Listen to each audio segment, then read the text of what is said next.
الحمد للہ وکفا وسلام علی عبادہ الذین اصطفا اما بعد فاعوذ باللہ من الشیطان الرجیم بسم اللہ الرحمن الرحیم رب اشرح لی صدری ویسر لی امری واحلل عقدۃ من لسانی یفقہوا قولی۔ السلام علیکم ورحمۃ اللہ وبرکاتہ۔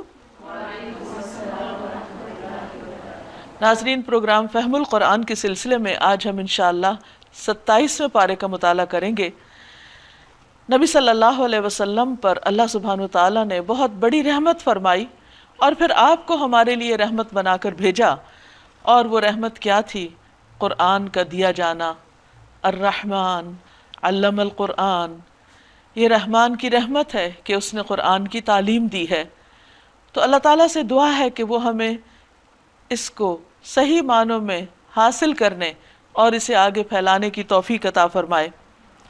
ابن عباس کہتے ہیں کہ جو شخص قرآن پڑھتا ہے وہ ارذل العمر کی طرف نہیں لوٹایا جاتا، اسی لیے اللہ تعالیٰ کا فرمان ہے ثم رددناہ اسفل سافلین، پھر ہم نے اس کو پست ترین حالت کی طرف پلٹا دیا، سوائے ان لوگوں کے جو ایمان لائے، یعنی وہ لوگ جنہوں نے ایمان لا کر قرآن پڑھا۔ تو جو لوگ قرآن مجید کے ساتھ اپنا تعلق رکھتے ہیں تو یہ قرآن ان کی عقل کو تیز کرتا رہتا ہے، انہیں حکمت عطا کرتا ہے، انہیں بہتر طور پر سوچنا سکھاتا ہے، بہتر فیصلے کرنا سکھاتا ہے۔ اس لیے اللہ کی رحمت کے مستحق ہم اسی وقت ہوں گے، اس سے فائدہ اسی وقت اٹھا سکیں گے جب ہم اس کتاب کے ساتھ اپنا تعلق مضبوط کریں گے۔ اللہ تعالی ہمیں اس کی توفیق عطا فرمائے۔ تو آج ہم 27ویں پارے کا مطالعہ کریں گے۔ ارشاد باری تعالیٰ ہے قال فما خطبکم ایھا المرسلون۔ ابراہیم علیہ السلام نے کہا کہ اے بھیجے جانے والو، یعنی اے فرشتو، تمہیں کیا مہم درپیش ہے، یعنی تم کس کام کے لیے آئے ہو؟ یعنی کوئی لگتا ہے کہ بہت اہم معاملہ ہے۔ یہ اس وقت انہوں نے کہا جب ابراہیم علیہ السلام نے ان کے آگے کھانا پیش کیا اور انہوں نے کھایا نہیں، تو یہ فکر مند ہوئے کہ یہ کوئی نارمل بات نہیں ہے۔ پھر جب پتہ چلا کہ وہ تو فرشتے ہیں تو ان سے ان کے آنے کا مقصد پوچھا کہ تم یہاں کیسے آئے؟ قالوا انا ارسلنا الی قوم مجرمین، بولے کہ ہم مجرم قوم کی طرف بھیجے گئے ہیں، یعنی قوم لوط کی طرف۔ ابراہیم علیہ السلام اس وقت فلسطین میں تھے اور لوط علیہ السلام کی بستی صدوم تھی، تو وہ قریب کی ایک اور بستی میں تھے جس کی طرف اب فرشتوں کو یہاں سے آگے جانا تھا۔ کیوں جا رہے تھے وہاں؟ لنرسل علیہم حجارۃ من طین، تاکہ اس بستی پر پکی ہوئی مٹی کے پتھر برسا دیں جو آپ کے رب کے ہاں حد سے گزر جانے والوں کے لیے نشان زدہ ہیں، یعنی مخصوص علامتوں کے ساتھ، ہر ایک کا نمبر، جس کو جو پتھر لگنا ہے اسی کو جا کے لگے گا۔ پھر ہم نے ان سب لوگوں کو نکال لیا جو اس بستی میں مومن تھے، اور وہاں ہم نے ایک گھر کے سوا مسلمانوں کا کوئی گھر نہ پایا، اور وہ گھر لوط علیہ السلام ہی کا تھا۔ یہاں پر مومن اور مسلم دونوں کا لفظ استعمال ہوا ہے۔ مومن اس کو کہتے ہیں جو حدیث جبریل کے مطابق اللہ پر، اس کے فرشتوں پر، رسولوں پر، کتابوں پر، آخرت پر، تقدیر پر ایمان لائے۔ اور اسی طرح مسلم وہ ہوتا ہے جو ایمان لانے کے بعد اللہ تعالیٰ کے احکام اور فرائض کو بجا لائے، جیسے نماز، روزہ، حج، زکوٰۃ۔ تو گویا ایمان کے بعد اسلام اس کی عملی شکل ہوتی ہے۔ تو یہاں پر ان دونوں کو ساتھ ساتھ استعمال کیا گیا اور فرمایا کہ لوط علیہ السلام یا آپ کی آل یا آپ کے گھر والوں کے سوا کوئی مسلمان مومن نہیں تھا، اور ان میں بھی آپ کی بیوی جو تھی وہ حقیقی معنوں میں مومن نہ تھی۔ وَتَرَكْنَا فِيهَا آيَةً لِّلَّذِينَ يَخَافُونَ الْعَذَابَ الْأَلِيمَ، اس کے بعد ہم نے وہاں بس ایک نشانی ان لوگوں کے لیے چھوڑی جو دردناک عذاب سے ڈرتے ہوں، یعنی آج بھی جو لوگ اس عذاب سے ڈرتے ہوں ان کے لیے نشانی دنیا میں موجود ہے، ڈیڈ سی کی شکل میں، جو اس قوم کی تباہی کے آثار آج بھی پیش کر رہا ہے۔ اور تمہارے لیے نشانی ہے موسیٰ علیہ السلام کے قصے میں، جب ہم نے اسے ایک کھلی دلیل کے ساتھ فرعون کے پاس بھیجا تو وہ اپنے بلبوتے پہ اکڑ گیا، بولا یہ جادوگر ہے یا مجنون ہے، یعنی موسیٰ علیہ السلام کو ایکیوز کرنے لگا۔ آخر کار ہم نے اسے یعنی فرعون کو اور اس کے لشکروں کو پکڑا اور سب کو سمندر میں پھینک دیا، اور ملامت زدہ ہو کر رہ گیا وہ، یعنی وہ اپنے آپ کو بڑی چیز سمجھتا تھا لیکن اس کا انجام بہت ذلت آمیز ہوا۔ اور تمہارے لیے نشانی ہے عاد میں، جبکہ ہم نے ان پر ایک ایسی بے خیر ہوا بھیج دی۔ ہوا تو خوشخبری لاتی ہے، بارش لاتی ہے، رزق لاتی ہے، لیکن ان کے لیے ہوا عذاب کا سبب بنی۔ وہ جس چیز پر بھی گزر گئی اسے بوسیدہ کر کے رکھ دیا، پرانا کر کے رکھ دیا۔ کہتے ہیں کہ بدھ کی شام کو یہ ہوا چلی تھی اور اتنی تیز تھی کہ ہر چیز کو اس نے پٹخا کے رکھ دیا۔ ان لوگوں کے قد بہت لمبے تھے لیکن ایک ایک زمین پر پٹخا پڑا تھا جیسے کھجور کے تنے گرے پڑے ہوں کسی بڑی تباہی کے بعد۔ ما تذر من شیء اتت علیہ الا جعلتہ کالرمیم، وہ جس چیز سے گزری اسے بوسیدہ کر کے رکھ دیا۔ وفی ثمود اذ قیل لہم تمتعوا حتی حین، اور تمہارے لیے نشانی ہے سمود میں جب ان سے کہا گیا تھا کہ ایک خاص وقت تک مزے کر لو، یعنی 3 دن تک اپنی بستیوں میں، اب آخری بار ہے تمہیں مہلت دی جانے کی۔ مگر اس تنبیہ پر بھی انہوں نے اپنے رب کی حکم کی سرتابی کی، مان کر نہ دیے۔ آخر کار ان کے دیکھتے دیکھتے ایک اچانک ٹوٹ پڑنے والے عذاب نے ان کو آ گھیرا، پھر ان میں اٹھنے کی سکت تک نہ تھی اور نہ وہ اپنا بچاؤ کر سکتے تھے، نہیں اس عذاب کا مقابلہ نہ کر سکے اور نہ کسی عذاب لانے والے سے بدلہ لے سکے۔ وَقَوْمَ نُوحٍ مِّن قَبْلِ، اور اس سے پہلے قوم نوح گزری، اِنَّهُمْ كَانُوا قَوْمًا فَاسِقِينَ، بے شک وہ سب فاسق لوگ تھے۔ وَالسَّمَاءَ بَنَيْنَاهَا بِأَيْدٍ وَإِنَّا لَمُوسِعُونَ، اور آسمان کو ہم نے اپنے ہاتھ سے بنایا اور بے شک ہم وسعت دینے والے ہیں۔ یعنی ابتدا میں آسمان اور زمین جو تھے یہ اس کے اجزاء اندر کی طرف کھچے ہوئے تھے، سکڑے ہوئے تھے، اور پھر اللہ تعالیٰ نے اس کو باہر کی طرف پھیلا دیا اور اس میں مسلسل وسعت ہو رہی ہے، جیسا کہ جدید تحقیقات سے بھی پتہ چلتا ہے۔ اس سے پتہ چلتا ہے کہ اللہ تعالیٰ کی قدرت کی کوئی انتہا نہیں، یعنی اینڈ لیس ہے وہ، اسے کسی خاص پیمانے کے اندر ناپا تولا نہیں جا سکتا۔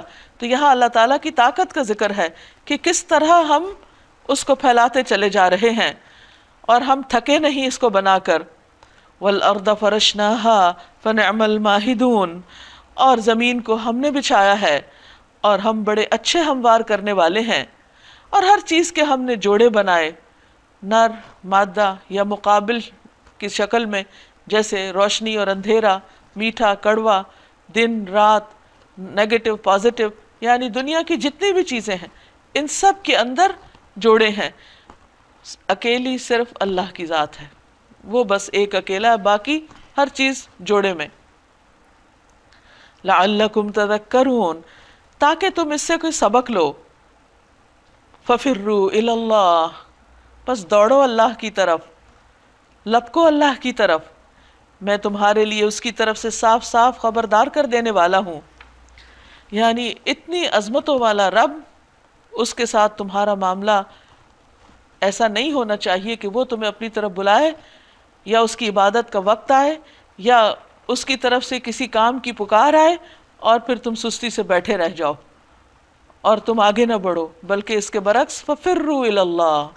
نبی صلی اللہ علیہ وسلم نے فرمایا، اللہ تعالیٰ فرماتا ہے، اے ابن آدم تو میری طرف کھڑا ہو، میں تیری طرف چل کر آؤں گا، اور تو میری طرف چل کر آ، میں تیری طرف دوڑ کر آؤں گا۔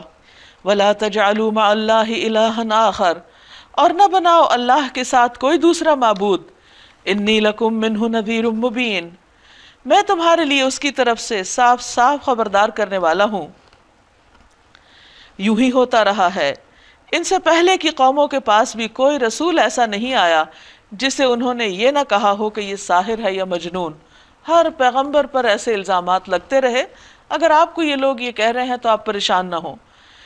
کیا ان سب نے آپس میں اس پر کوئی سمجھوتا کر لیا؟ یعنی ہزاروں سال کا فاصلہ تھا قوموں کے بیچ میں، لیکن نفسیات سب کی ایک ہی تھی، کیونکہ سب کو بہکانے والا بھی ایک ہی تھا، شیطان۔ نہیں، بلکہ یہ سب سرکش لوگ ہیں۔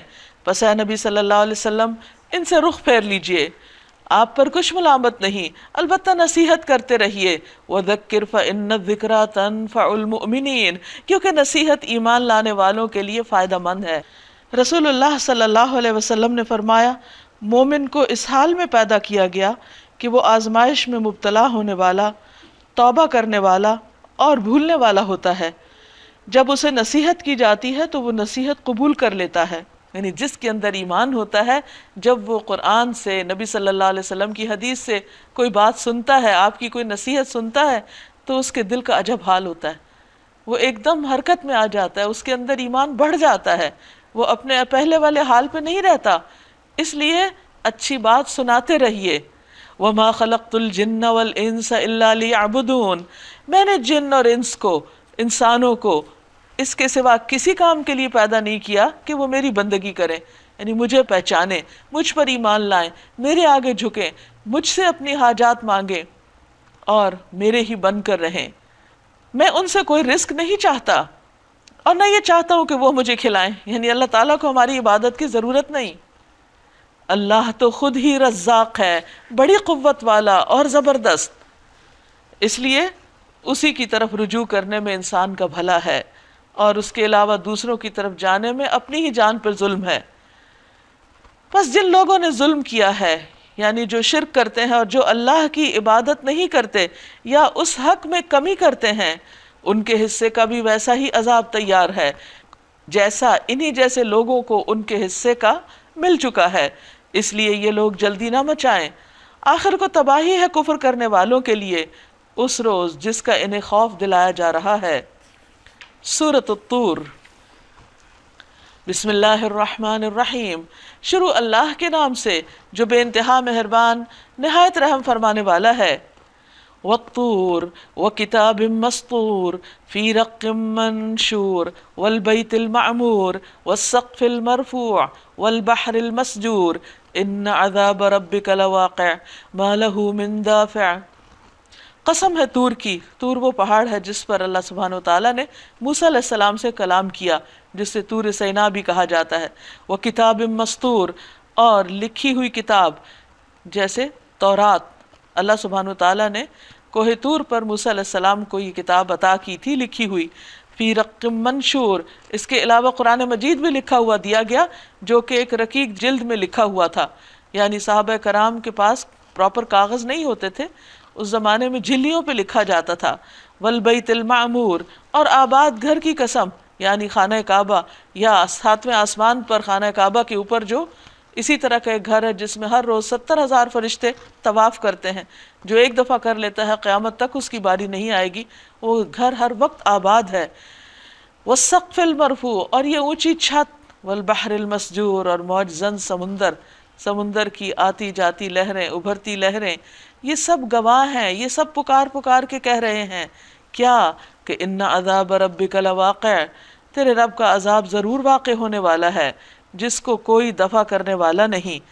یعنی اللہ سبحانہ تعالیٰ نے کوہ طور پر بھی یہی بات فرمائی، تورات میں، قرآن میں، اور خانہ کعبہ یا جہاں پر اللہ کی عبادت ہوتی ہے، اور نبی صلی اللہ علیہ وسلم جس شہر میں بھیجے گئے، اور پھر یہ بلند چھت آسمان کی، اور اس پر جو بادل ہم دیکھتے ہیں، اور سمندر کے کنارے کھڑے ہو جائیں جا کر تو اس کے اندر سے جو کرنٹ اٹھتے دیکھتے ہیں اور جو لہریں ہیں، یہ ساری چیزیں اللہ کی قدرت کی نشانیاں ہیں. اور ان سب چیزوں سے جو سبق ہمیں ملتا ہے وہ یہ کہ اے بندے تو اپنے رب سے ڈر، اپنے رب کو پہچان اور اس کی طرف پلٹ آ، ورنہ تو اللہ کے عذاب سے نہ بچ سکے گا. یوم تمور السماء مورا، وہ عذاب کب واقع ہوگا؟ اس دن جب آسمان بری طرح ڈگمگائے گا، یعنی آسمان جیسی اونچی چھت اپنی جگہ قائم نہ رہے گی. وَتَسِيرُ الْجِبَالُ سَيْرًا، اور پہاڑ اڑے اڑے پھریں گے. فَوَيْلٌ يَوْمَئِذٍ لِّلْمُكَذِّبِينَ، تباہی ہے اس روز جھٹلانے والوں کے لیے. الَّذِينَ هُمْ فِي خَوْضٍ يَلْعَبُونَ، وہ جو آج کھیل کے طور پر اپنی حجت بازیوں میں لگے ہوئے ہیں، بحث مباحثے کرتے ہیں. حالانکہ دین کے معاملے میں بحث مباحثے کرنے سے منع کیا گیا ہے. ابو سعید خدری کہتے ہیں کہ ہم لوگ رسول اللہ صلی اللہ علیہ وسلم کے دروازے کے پاس بیٹھے آپس میں مذاکرہ کر رہے تھے. کوئی شخص ایک آیت نکال کر تنازع کرتا تھا تو کوئی دوسرا شخص دوسری آیت نکال کر. پس رسول اللہ صلی اللہ علیہ وسلم غصے میں تشریف لائے، گویا کہ آپ کے چہرے پر انار کا دانہ نچوڑ دیا گیا ہو۔ آپ نے فرمایا، اے لوگو، کیا تم اسی لیے بھیجے گئے ہو یا اسی کا حکم دیے گئے ہو؟ میرے بعد ایک دوسرے کی گردنیں مار کر کافر نہ بن جانا، یعنی قرآن ہی کی بعض آیتوں کو بعض کے مقابلے میں لا کر اور آپس میں اختلاف کر کے اور پھر اس اختلاف کو مخالفت تک لے جا کر اور ایک دوسرے سے لڑائی جھگڑے کر کے حتیٰ کہ قتل تک نوبت پہنچ جائے، تو اس سے پرہیز کرنا۔ دین بہت سمپل چیز ہے، اللہ تعالیٰ جو بھی حکم دیتے ہیں انسان کو صرف مان لینا چاہیے اور ماننے کی نیت ہونی چاہیے۔ بہت حجتیں اور بحثیں وہ لوگ کرتے ہیں جو ماننا نہیں چاہتے تاکہ کسی طرح اس حکم سے نکل جائیں۔ جس دن انہیں دھکے مار مار کر جہنم کی آگ کی طرف لے جایا جائے گا، اس وقت ان سے کہا جائے گا، یہ وہی آگ ہے جسے تم جھٹلایا کرتے تھے۔ افسحر ھذا ام انتم لا تبصرون، اب بتاؤ یہ جادو ہے یا تمہیں سوجھ نہیں رہا؟ یعنی نبی صلی اللہ علیہ وسلم کو جادوگر کہتے، آپ کے کلام کو جادو کہتے، تو یہ یہی کی باتیں ہیں۔ جب اللہ کے حضور حاضر ہوں گے تو اس وقت بھلا کوئی کہے ان کو جادو؟ جاؤ اب جھلسو اس کے اندر، خواہ تم صبر کرو یا نہ کرو تمہارے لیے یکساں ہے، تمہیں ویسا ہی بدلہ دیا جا رہا ہے جیسے تم عمل کرتے تھے۔ ان المتقین فی جنات و نعیم، متقی لوگ وہاں باغوں اور نعمتوں میں ہوں گے، لطف لے رہے ہوں گے ان چیزوں سے جو ان کا رب انہیں دے گا، اور ان کا رب انہیں دوزخ کے عذاب سے بچا لے گا۔ یہ سب سے بڑی مہربانی ہوگی رب کی اپنے متقی بندوں پر۔ ان سے کہا جائے گا، کھاؤ اور پیو مزے سے اپنے ان اعمال کے صلے میں جو تم کرتے رہے ہو۔ وہ آمنے سامنے بچھے ہوئے تختوں پر تکیے لگائے بیٹھے ہوں گے، اور ہم خوبصورت آنکھوں والی حوریں ان سے بیاہ دیں گے۔ جو لوگ ایمان لائے ہیں اور ان کی اولاد بھی کسی درجہ ایمان میں ان کے نقش قدم پر چلی، ان کی اس اولاد کو بھی ہم جنت میں ان کے ساتھ ملا دیں گے، اور ان کے عمل میں کوئی گھاٹا ان کو نہ دیں گے، کیونکہ اللہ سبحانہ وتعالیٰ بندوں کے جذبات کا خیال کریں گے۔ کیونکہ انسان جب کوئی زندگی میں خوشی پاتا ہے تو فوراً اپنے بچوں کو یاد کرتا ہے۔ مثلا ایک ماں اگر خود کچھ کھانے لگتی ہے فوراً سوچتی ہے کہ پتہ نہیں میرے بچے نے کھایا یا نہیں۔ تو اللہ سبحانہ وتعالیٰ انسانوں کے ان فطری جذبات کا وہاں بھی خیال رکھیں گے۔ اگر اولاد مومن ہوئی تو وہ ماں باپ کے ساتھ مل جائے گی۔ رسول اللہ صلی اللہ علیہ وسلم نے فرمایا، جنت میں آدمی کا درجہ بلند کر دیا جاتا ہے تو وہ عرض کرتا ہے کہ یہ کیسے ہوا؟ ارشاد ہوتا ہے کہ تمہاری اولاد کے تمہارے حق میں استغفار کی سبب کہ وہ تمہارے لیے بخشش کی دعائیں کر رہی ہے۔ اگر ان کے درجے بلند ہوئے تو ماں باپ کے درجے بلند کر دیے جائیں گے، اور اگر ماں باپ کے بلند ہیں تو اولاد کو بلند درجوں پہ لے آیا جائے گا، بڑے درجے والے کو نیچے نہیں لایا جائے گا۔ ہر شخص اپنی کمائی کے عوض رہن میں ہے، یعنی ہر شخص اپنے آپ کو جب ہی چھڑا سکتا ہے جب کچھ کر کے لے جائے، عمل کر کے لائے۔ ہم ان کو ہر طرح کے پھل اور گوشت جس چیز کو بھی ان کا جی چاہے گا خوب دیے چلے جائیں گے، یعنی انسان چاہے گا اور وہ چیز اس کے سامنے ہاتھ میں آ جائے گی، جیسا کہ ایک حدیث میں آتا ہے۔ وہ ایک دوسرے سے جام شراب لپک لپک کر لے رہے ہوں گے، یعنی کوئی تکلف نہیں ہوگا اور کوئی کسی سے شرم نہیں آ رہی ہوگی، بلکہ ایک دوسرے کے ساتھ فریلی انٹریکٹ کر رہے ہوں گے، جس میں نہ یاوہ گوئی ہوگی نہ بد کرداری، یعنی شراب پی کے ان کا دماغ بہکے گا نہیں۔ اور ان کی خدمت میں وہ لڑکے دوڑتے پھر رہے ہوں گے جو انہی کے لیے مخصوص ہوں گے۔ آپ کسی بہترین سے بہترین ریسٹورانٹ میں بھی جائیں تو بعض اوقات آپ کو فوڈ کے لیے کافی دیر انتظار کرنا پڑتا ہے، پھر آپ بیرے کو بلاتے رہ جاتے ہیں، ادھر ادھر دیکھتے رہتے ہیں، اور وہ کھانے کا سارا مزہ خراب ہو کے رہ جاتا ہے۔ لیکن وہاں ایسی کوئی مشکل نہیں ہوگی، جو جس کا خدمت گار ہوگا اسی کی خدمت میں لگا ہوا ہوگا، اور وہ اتنا خوبصورت اور صاف ستھرا خدمت گار ہوگا، ایسے خوبصورت جیسے چھپا کے رکھے ہوئے موتی، یعنی کہ دیکھ کے دل خوش ہو جائے ان کو۔ یہ لوگ آپس میں ایک دوسرے سے دنیا کے گزرے ہوئے حالات پوچھیں گے، دنیا کی پچھلی کہانیاں باتیں کریں گے۔ یہ کہیں گے کہ ہم اپنے گھر والوں میں پہلے ڈرتے ہوئے زندگی بسر کرتے تھے، یعنی دنیا میں انسان باہر جو بھی بن کے نکل کے دکھائے لیکن اس کی اصل حقیقت اس کے گھر والوں کو ہی پتہ ہوتی ہے۔ تو اصل کامیاب وہ ہے جو گھر والوں کے بیچ میں بیٹھے ہوئے رہتے ہوئے سچی بات کرے، اللہ سے ڈرے اور محتاط زندگی بسر کرے، یعنی جہاں اس کو کوئی چیک کرنے والا نہیں وہاں بھی وہ اپنے اوپر خود چیک رکھے۔ آخر کار اللہ نے ہم پر فضل فرمایا اور ہمیں جھلسا دینے والی ہوا کے عذاب سے بچا لیا۔ ہم پچھلی زندگی میں اسی سے دعائیں مانگتے تھے، یعنی انہیں اپنی دعائیں بھی یاد آ جائیں گی. تو ہمیں بھی کثرت سے دعائیں کرنی چاہیے. واقعی وہ بڑا ہی محسن اور رحیم ہے. پس اے نبی صلی اللہ علیہ وسلم آپ نصیحت کرتے جائیے. اپنے رب کے فضل سے نہ آپ کاہن ہیں نہ مجنون، یعنی ان کے پروپیگنڈے کی وجہ سے حق بات بتانا نہ چھوڑیے.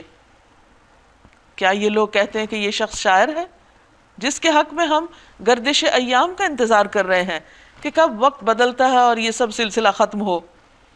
ان سے کہو اچھا انتظار کرو، میں بھی تمہارے ساتھ انتظار کرتا ہوں. کیا ان کی عقلیں انہیں ایسی ہی باتیں کرنے کے لیے کہتے ہیں، یا در حقیقت یہ اناد میں دشمنی میں حد سے گزرے ہوئے لوگ ہیں؟ کیا یہ کہتے ہیں کہ اس شخص نے یہ قرآن خود گھڑ لیا ہے؟ اصل بات یہ ہے کہ یہ ایمان نہیں لانا چاہتے، اس لیے یہ سارے بہانے کر رہے ہیں، اس طرح کی باتیں بنا رہے ہیں. اگر یہ اپنے اس قول میں سچے ہیں تو اسی شان کا ایک کلام بنا لائیں. ام خلقوا من غیر شیء ام هم الخالقون، کیا یہ کسی خالق کے بغیر خود پیدا ہو گئے یا یہ خود اپنے خالق ہیں؟ یعنی سوچے تو صحیح، غور تو کریں، خود سے خود کوئی کیسے بن سکتا ہے؟ بھلا آپ کچھ کہیے کہ خود سے کوئی چیز بن جائے تو بن جائے گی بغیر بنائے، تو کیسے انسان خود سے خود بن گیا؟ یا زمین اور آسمانوں کو انہوں نے پیدا کیا. یعنی اگر یہ کہتے ہیں اللہ نے نہیں کیا یا کوئی ہے نہیں رب یا معبود یا خالق مالک مدبر پلانر، تو پھر کون؟ کیا تم؟ ہرگز نہیں. اصل بات یہ ہے کہ یہ یقین نہیں رکھتے، اصل رب کو پہچانتے نہیں. کیا تیرے رب کے خزانے ان کے قبضے میں ہیں یا ان پر انہی کا حکم چلتا ہے؟ کیا ان کے پاس کوئی سیڑھی ہے جس پر چڑھ کر یہ عالم بالا کی سنگن لیتے ہیں؟ ان میں سے جس نے سنگن لی ہو وہ لائے کوئی کھلی دلیل. کیا اللہ کے لیے تو ہیں بیٹیاں اور تم لوگوں کے لیے ہیں بیٹے؟ ام تسألہم اجرا فہم من مغرم مثقلون، کیا آپ اس کام پر ان سے کوئی اجر مانگ رہے ہیں کہ یہ زبردستی پڑی ہوئی چٹی کے بوجھ تلے دبے جا رہے ہیں، کہ انہیں مشکل پڑ گئی ہے کہ بہت کچھ دینا پڑتا ہے آپ کو، اس لیے یہ آپ کی بات نہیں ماننا چاہتے؟ کیا ان کے پاس غیب کے حقائق کا علم ہے کہ اس کی بنا پر یہ لکھ رہے ہوں؟ یعنی انہوں نے اپنا کوئی الگ دین بنا رکھا ہے کہ اس کا بھی سورس غیب ہے. کیا یہ کوئی چال چلنا چاہتے ہیں؟ یعنی ان کا کوئی اور منصوبہ ہے، سازش ہے، کوئی اور پلان ہے؟ اگر یہ بات ہے تو کفر کرنے والوں پر ان کی چال الٹی ہی پڑے گی. یہ یاد رکھیں کہ اگر انہوں نے کوئی ایسا کام کیا تو انہی کو نقصان دے گا. کیا اللہ کے سوا یہ کوئی اور معبود رکھتے ہیں؟ یعنی اگر اللہ کی عبادت نہیں کرتے تو پھر کس کی کرتے ہیں؟ کیونکہ عبادت کی ضرورت تو ہر انسان کے اندر ہے، اور ہر انسان اس کے بغیر اپنے اندر ایک خلا محسوس کرتا ہے. اللہ پاک ہے اس شرک سے جو یہ لوگ کر رہے ہیں. یہ لوگ آسمان کے ٹکڑے بھی گرتے ہوئے دیکھ لیں تو کہیں گے یہ بادل ہیں جو امڈے چلے آ رہے ہیں. یعنی انہوں نے اللہ سے مطالبہ کیا کہ اگر کوئی ٹکڑا گر جائے تو پھر ہم مان جائیں گے. فرمایا مشکل نہیں اللہ کے لیے گرانا، لیکن اس کو دیکھ کے بھی یہ کوئی بہانہ کر لیں گے. پس اے نبی صلی اللہ علیہ وسلم انہیں ان کے حال پہ چھوڑ دیجئے یہاں تک کہ یہ اپنے اس دن کو پہنچ جائیں جس میں یہ مار گرائے جائیں گے، جس دن نہ ان کی اپنی کوئی چال ان کے کسی کام آئے گی، نہ کوئی ان کی مدد کو آئے گا. اور اس وقت کے آنے سے پہلے بھی ظالموں کے لیے ایک عذاب ہے، مگر ان میں سے اکثر جانتے نہیں ہیں. یعنی دنیا میں بھی ان کی پکڑ ہوگی. وَاصْبِرْ لِحُكْمِ رَبِّكَ فَإِنَّكَ بِأَعْيُنِنَا وَسَبِّحْ بِحَمْدِ رَبِّكَ حِينَ تَقُومُ وَمِنَ اللَّيْلِ فَسَبِّحْهُ وَإِدْبَارَ النُّجُومِ. اے نبی صلی اللہ علیہ وسلم اپنے رب کا فیصلہ آنے تک صبر کیجئے، آپ ہماری نگاہ میں ہیں. آپ جب اٹھیں تو اپنی رب کی حمد کے ساتھ تسبیح کریں، یعنی کسی مجلس سے اٹھیں یا اللہ سبحانہ وتعالیٰ کے حضور قیام کریں، جسے نماز کے شروع میں ہم پڑھتے ہیں سبحانک اللہم و بحمدک. رات کو بھی اس کی تسبیح کیا کریں، یعنی تسبیح اور ذکر صرف دن کے لیے نہیں، رات کے وقت بھی. یعنی مغرب عشاء کی نمازیں بھی رات میں آتی ہیں، تلاوت قرآن بھی، اللہ کا ذکر بھی.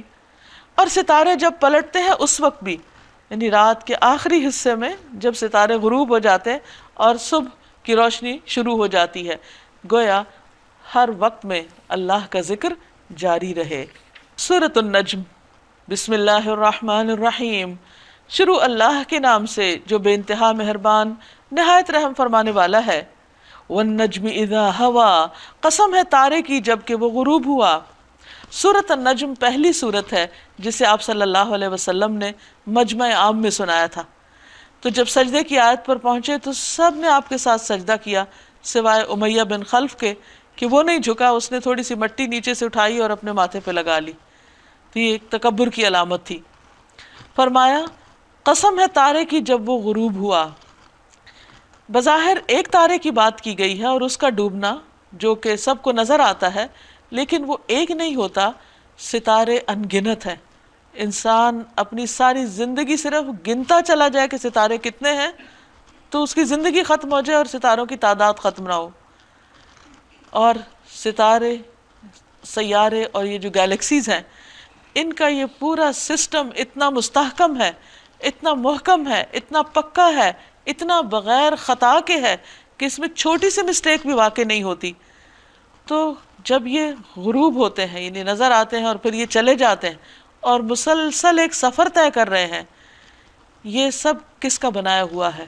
اللہ سبحانہ وتعالیٰ کا. تو جس نے یہ سارا نظام بنایا اسی نے محمد صلی اللہ علیہ وسلم کو بھیجا. تو اگر تمہاری آنکھیں ستاروں کے اس نظام کو بے خطا دیکھتی ہیں تو آخر اس قرآن اور صاحب قرآن کے بارے میں تمہیں اطمینان، اعتماد، ایمان کیوں نہیں؟ فرمایا ما ضل صاحبکم وما غوا، تمہارا دوست نہ بھٹکا ہے نہ بہکا ہے. یعنی نبی صلی اللہ علیہ وسلم ایک طویل عرصے سے تمہارے درمیان رہ رہے ہیں. اگر انہوں نے 40 سال کی عمر میں نبوت کا دعویٰ کیا ہے تو ان کے دماغ کو کوئی بیماری لاحق نہیں ہوئی، ان کی عقل میں کچھ فطور نہیں آیا. یہ سب کچھ ان کو اسی رب کی طرف سے دیا جا رہا ہے جس نے ستاروں کو بنایا اور ان کے غروب اور طلوع کا ایک نظام قائم کیا. وما ينطق عن الهوى، وہ اپنی خواہش نفس سے نہیں بولتا. نبی صلی اللہ علیہ وسلم حق بات ہی کہتے ہیں. ابو ہریرہ سے مروی ہے کہ رسول اللہ صلی اللہ علیہ وسلم نے فرمایا میں تو ہمیشہ حق بات ہی کہتا ہوں. کسی صحابی نے عرض کیا آپ تو ہمارے ساتھ ہنسی مذاق بھی کرتے ہیں.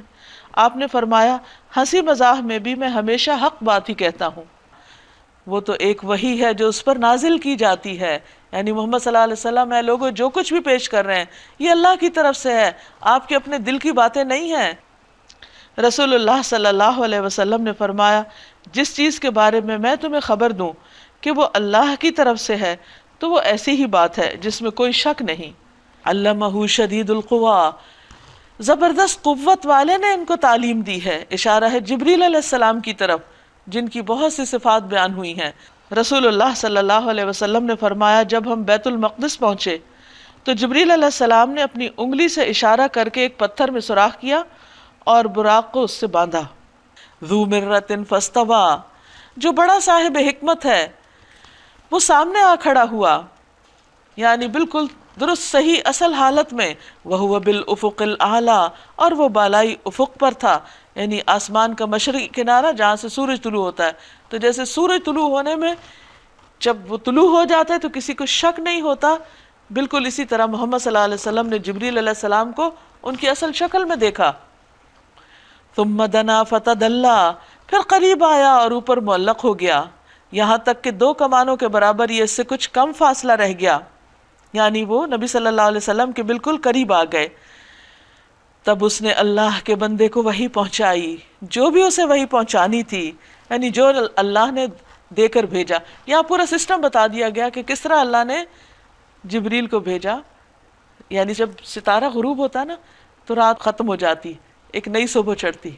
جب ایک نئی صبح طلوع ہوئی تو سمجھو کہ نبی صلی اللہ علیہ وسلم کا نبی بن کر آنا بھی تمہاری قوم کے لیے ایک نئے سورج کا طلوع ہونا تھا. سراج منیرہ بھی ہیں آپ. اور پھر کس طرح وہ سورج طلوع ہوا، کیسے جبریل علیہ السلام آئے، کیسے ان کو وحی دی گئی اور کیسے یہ سارا کچھ تمہیں دیا جا رہا ہے، یہ کچھ من گھڑت بات نہیں ہے یا کوئی ایسی ادھر ادھر کی جوڑ کے کہانی نہیں بیان ہو رہی. یہ پورا ایک سسٹم ہے، جیسے ستاروں کا ہے ایسے ہی وحی کا بھی ہے اور یہ اللہ نے قائم کیا ہوا ہے. ما کذب الفؤاد ما رأى، نظر نے جو کچھ دیکھا دل نے اس میں جھوٹ نہ ملایا، یعنی نبی صلی اللہ علیہ وسلم نے جو دیکھا وہی بتایا. اب کیا تم اس چیز پر اس سے جھگڑتے ہو، یعنی محمد صلی اللہ علیہ وسلم سے، جسے وہ آنکھوں سے دیکھتا ہے؟ یعنی تم کس طرح اسے جھٹلاتے ہو؟ اس نے تو آج تک کوئی جھوٹ بولا ہی نہیں، تو اس معاملے میں وہ کیسے جھوٹ بولے گا؟ ایک اور مرتبہ اس نے اسے سدرۃ المنتہا کے پاس دیکھا. ابن مسعود رضی اللہ عنہ سے روایت ہے وَلَقَدْ رَآهُ نَزْلَةً اخرى کی تفسیر میں کہ رسول اللہ صلی اللہ علیہ وسلم نے فرمایا میں نے سدرۃ المنتہا کے پاس جبریل کو دیکھا، ان کے 600 پر تھے جن سے موتی اور یاقوت جھڑ رہے تھے، جہاں پاس ہی جنت المأوا ہے۔ اس وقت سدرہ پر چھا رہا تھا جو کچھ چھا رہا تھا۔ عبداللہ بن مسعود سے روایت ہے کہ جس وقت رسول اللہ صلی اللہ علیہ وسلم کو اسراء کروایا گیا تو آپ کو سدرۃ المنتہا تک لے جایا گیا، اور وہ چھٹے آسمان میں ہے۔ جو چیزیں زمین سے اوپر کی طرف جاتی ہیں وہ وہاں پر ٹھہر جاتی ہیں، اور جو چیزیں اوپر سے نازل ہوتی ہیں وہ بھی وہاں پر پہنچ کر ٹھہر جاتی ہیں، یہاں تک کہ وہاں سے لے لی جاتی ہیں۔ عبداللہ کہتے ہیں کہ اس یغشی السدرۃ ما یغشی سے مراد سونے کے پروانے ہیں۔ نگاہ نہ چندھیائی، نہ حد سے متجاوز ہوئی، اور اس نے اپنے رب کی بڑی بڑی نشانیاں دیکھی، یعنی نبی صلی اللہ علیہ وسلم کو جس رات اللہ تعالیٰ نے اسراء کروائی، جس کا ذکر 15ویں پارے میں آتا ہے، تو اس کے بعد معراج کروائی گئی، جس کی تفصیلات ہمیں حدیث سے پتہ چلتی ہیں اور تواتر کے درجے میں پہنچی ہوئی حدیثیں ہیں کہ جن پر جھوٹ کا اجتماع ہو ہی نہیں سکتا کہ لوگ مل کے کوئی اکٹھے ہو کر اتنے لوگ ایک غلط بات بیان کریں۔ یعنی اتنی زبردست روایات ہیں اس سلسلے میں کہ جس میں آپ صلی اللہ علیہ وسلم نے جو جو نشانیاں دیکھی تھیں ان سب کا تفصیلی ذکر ہے۔ تو فرمایا کہ یہ اپنے پاس سے باتیں نہیں بنا رہے، اللہ سبحانہ وتعالیٰ ایک باقاعدہ طریقے سے ان کو سکھا رہے ہیں، کچھ جبریل کو بھیج کر اور کچھ ان کو اوپر لے جا کر نشانیاں دکھا کر۔ پھر ان کے بتوں پر تنقید ہے، دراصل یہ کچھ نہیں مگر بس چند نام جو تم نے اور تمہارے باپ دادا نے رکھ لیے، اللہ نے ان کے لیے کوئی سند نازل نہیں کی۔ حقیقت یہ ہے کہ لوگ محض وہم و گمان کی پیروی کر رہے ہیں اور خواہشات نفس کے مرید بنے ہوئے ہیں، اسی وجہ سے وہ اللہ کی بات نہیں مانتے، حالانکہ ان کے رب کی طرف سے ان کے پاس ہدایت آ چکی ہے، یعنی یہ بتانے کے لیے کہ اس کائنات کا مالک کون ہے اور تمہیں کس لیے پیدا کیا گیا اور وہ تم سے چاہتا کیا ہے۔ ام للانسان ما تمنا، کیا انسان جو کچھ چاہے اس کے لیے وہی حق ہے؟ یعنی محبود یا اللہ سبحانہ و تعالیٰ کی چاہت کی کوئی اہمیت نہیں، اور انسان یہ چاہتا ہے کہ اس کی چاہت سے آگے اپنی چاہت رکھے۔ وَلِلَّهِ الْآخِرَةُ وَالْأُولَى، دنیا اور آخرت کا مالک تو اللہ ہی ہے۔ آسمانوں میں کتنے ہی فرشتے موجود ہیں، ان کی شفاعت کچھ بھی کام نہیں آ سکتی جب تک کہ اللہ کسی ایسے شخص کے حق میں اسے اجازت نہ دے جس کے لیے وہ کوئی عرضداشت سننا چاہے اور اس کو پسند کرے۔ مگر جو لوگ آخرت کو نہیں مانتے وہ فرشتوں کو دیویوں کے نام سے موسوم کرتے ہیں، حالانکہ اس معاملے کا انہیں کوئی علم بھی نہیں، یہ محض ان کے خیالات ہیں، من گھڑت باتیں ہیں۔ إِن يَتَّبِعُونَ إِلَّا الظَّنَّ، وہ محض گمان کی پیروی کر رہے ہیں۔ وَإِنَّ الظَّنَّ لَا يُغْنِي مِنَ الْحَقِّ شَيْئًا، اور گمان حق کی جگہ کچھ بھی کام نہیں دے سکتا۔ فَأَعْرِضْ عَمَّن تَوَلَّىٰ عَن ذِكْرِنَا وَلَمْ يُرِدْ إِلَّا الْحَيَاةَ الدُّنْيَا، پس اے نبی صلی اللہ علیہ وسلم، جو شخص ہمارے ذکر سے منہ پھیرتا ہے اور دنیا کی زندگی کے سوا جسے کچھ مطلوب نہیں، اسے اس کے حال پر چھوڑ دو، یعنی اس کے پیچھے نہ پڑو، اس کے ساتھ بہت وقت ضائع نہ کرو، کیونکہ ایسا شخص حق کو قبول کرنے والا نہیں، کیونکہ اس کا فوکس کچھ اور ہے، اس کی توجہ اور دلچسپی کچھ اور ہے۔ لہٰذا ان کو چھوڑ کر ان پر توجہ دیجئے جو واقعی سننا چاہتے ہیں، اور وہ کون تھے؟ جو معاشرے کے کمزور طبقات کے لوگ تھے۔ ان لوگوں کا مبلغ علم بس یہی کچھ ہے، یعنی ان کا سورس آف نالج بس صرف دنیا ہے، اور دنیا ہی ان کے سامنے ہے اور اسی میں یہ کھوئے ہوئے ہیں۔ ان ربک هو اعلم بمن ضل عن سبیلہ وهو اعلم بمن اہتدی، یہ بات تیرے رب ہی زیادہ جانتا ہے کہ اس کے راستے سے کون بھٹک گیا ہے اور کون سیدھے راستے پر ہے۔ یعنی کسی انسان کا دعویٰ کافی نہیں کہ مثلا کوئی اپنے آپ کو سمجھے کہ میں سیدھے راستے پر ہوں تو اسے مان لیا جائے کہ ہاں ٹھیک ہے، نہیں، اللہ ہی فیصلہ کرے گا کہ واقعی کون سیدھے راستے پہ جا رہا ہے۔ اور زمین اور آسمانوں کی ہر چیز کا مالک اللہ ہی ہے، تاکہ اللہ برائی کرنے والوں کو ان کے عمل کا بدلہ دے اور ان لوگوں کو اچھی جزا سے نوازے جنہوں نے نیک رویہ اختیار کیا ہے، جو بڑے بڑے گناہوں اور کھلے کھلے قبیح افعال سے پرہیز کرتے ہیں، الا یہ کہ کچھ قصور ان سے سرزد ہو جائے۔ ان ربک واسع المغفرہ، بے شک تیرے رب کا دامن مغفرت بہت وسیع ہے۔ یعنی اللہ سبحانہ وتعالیٰ بندوں کو بخشش کی طرف پکارتے ہیں کہ اے دن کے خطا کار تو رات کو لوٹا، اور اے رات کو غلطیاں کرنے والے تو دن کو پلٹا۔ اور اللہ تعالیٰ بندے کی توبہ قبول کرتا رہتا ہے جب تک کہ بندے کی موت کا وقت نہ آ جائے یا سورج مغرب سے نہ طلوع ہو جائے۔ وہ تمہیں اس وقت سے خوب جانتا ہے جب اس نے زمین سے تمہیں پیدا کیا، یعنی جس وقت تمہارے جسم کے یہ اعضاء مٹی میں ملے ہوئے تھے۔ اب دیکھیے کہ ہمارا یہ مادی جسم جو ہے، اس کی گروتھ کا انحصار کس پر ہے؟ فوڈ پر۔ فوڈ کہاں سے آتی ہے؟ اس کا سورس زمین ہے۔ یا پھر یہ ہے کہ جانور ہیں، تو وہ جانور کہاں سے بنے؟ وہ بھی گھاس وغیرہ کھا کے جو زمین سے اگتی، اسی سے ان کے جسم بڑھتے ہیں اور وہ دودھ وغیرہ اور باقی چیزیں بناتے ہیں۔ تو یہ سب کچھ اللہ سبحانہ وتعالیٰ کے علم میں تھا، یعنی اس کے علم کی وسعت کو جانو اور اس کی گہرائی کو سمجھو کہ وہ کہاں کہاں کہاں تک جانتا ہے۔ تم تو اس وقت اس شکل میں اپنے آپ کو بڑی چیز سمجھتے ہو، وہ تو تمہاری اس اصلیت سے واقف ہے جب ابھی تم زمین میں مٹی میں ملے ہوئے تھے۔ اللہ نے تم کو پودوں کی طرح وہاں سے اگایا ایک طرح سے، اور جب تم اپنی ماؤں کے پیٹوں میں ابھی جنین ہی تھے، یعنی سیکنڈ سٹیج بھی جانتا ہے۔ پہلی سٹیج مٹی میں تھی، دوسری ماں کے پیٹ میں تھی۔ پھر اپنے نفس کی پاکی کے دعوے نہ کرو، اپنے آپ کو بڑی چیز نہ سمجھو، وہی بہتر جانتا ہے کہ واقعی متقی کون ہے۔ یعنی ایسے نام بھی نہیں رکھنے چاہیے، ایسی باتیں نہیں کرنی چاہیے، ایسی شیخیاں نہیں بگاڑنی چاہیے، اپنی نیکی کی تعریفیں نہیں کرنی چاہیے۔ انسان کو اچھے کام کرنے کے بعد بھی ڈرتے رہنا چاہیے، اپنی نیکی کا کوئی غرور اور تکبر نہ ہو کسی بھی طریقے پر۔ زینب بنت ابو سلمہ کہتی ہیں کہ میرا نام برہ رکھا گیا تو رسول اللہ صلی اللہ علیہ وسلم نے فرمایا تم اپنے آپ کو پاک مت کہو، اللہ ہی تم میں سے نیکی کرنے والوں کو جانتا ہے۔ یعنی ایسے نام بھی مت رکھو جن سے نیکی کی یا ایسی بو آئے کہ جیسے کوئی تکبر پایا جاتا ہو یا کوئی بڑائی کا اظہار ہو۔ افرأیت الذی تولی واعطی قلیلا واکدا۔ پھر اے نبی صلی اللہ علیہ وسلم، آپ نے اس شخص کو بھی دیکھا جو راہ خدا سے پھر گیا، یعنی تھوڑا ادھر آیا لیکن پھر مڑ گیا اور تھوڑا سا دے کے رک گیا۔ کچھ لوگ اپنے دنیاوی مفاد کے ساتھ دین کی طرف آتے ہیں، جب ان کے وہ مفادات پورے نہیں ہوتے تو وہ دین سے بھی پھر جاتے ہیں، اور تھوڑی بہت انہوں نے جو کوشش جد و جہد کی ہوتی ہے وہ بھی ختم ہو جاتی ہے۔ کیا اس کے پاس غیب کا علم ہے کہ وہ حقیقت کو دیکھ رہا ہے؟ کیا اسے ان باتوں کی کوئی خبر نہیں پہنچی جو موسیٰ کے صحیفوں اور ابراہیم علیہ السلام کے صحیفوں میں بیان ہوئی، جس نے وفا کا حق ادا کر دیا؟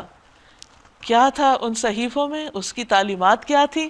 اللہ تزر وازرۃ وزر اخری، یہ کہ کوئی بوجھ اٹھانے والا دوسرے کا بوجھ نہ اٹھائے گا، ہر شخص کو اپنے کیے کا خود ہی بھگتنا ہوگا، اچھا ہو یا برا ہو وہ اسی پر لوٹے گا۔ کوئی انسان جو اپنے منہ سے کوئی بات نکالتا ہے، یا پھر کوئی انسان جو اپنے کسی بھی طرح سے کوئی کام کرتا ہے، چلتا پھرتا ہے، لین دین کوئی معاملہ بھی کرتا ہے، وہ سارے کے سارے خود اسی کے حصے میں آتے ہیں۔ اس لیے انسان جب بھی کچھ کرے تو یہ نہ سوچے کسی اور پر احسان کر رہا ہے، وہ سمجھے وہ اپنے لیے کچھ کما رہا ہے۔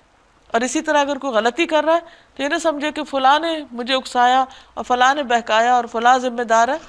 کوئی اور ذمہ دار ہے یا نہیں، لیکن کرنے والا خود ذمہ دار ضرور ہے، اور قیامت کے دن اسے اپنے گناہوں کا بوجھ اپنی پیٹھ پہ خود ہی اٹھانا ہوگا۔ وَأَلَّيْسَ لِلْإِنسَانِ إِلَّا مَا سَعَىٰ، اور یہ کہ انسان کے لیے کچھ نہیں مگر وہ جس کی اس نے کوشش کی ہے، یعنی ہر انسان کی کوشش اس کے سامنے آ جائے گی۔ وَأَنَّ سَعْيَهُ سَوْفَ يُرَىٰ، اور یہ کہ اس کی کوشش عنقریب دیکھی جائے گی۔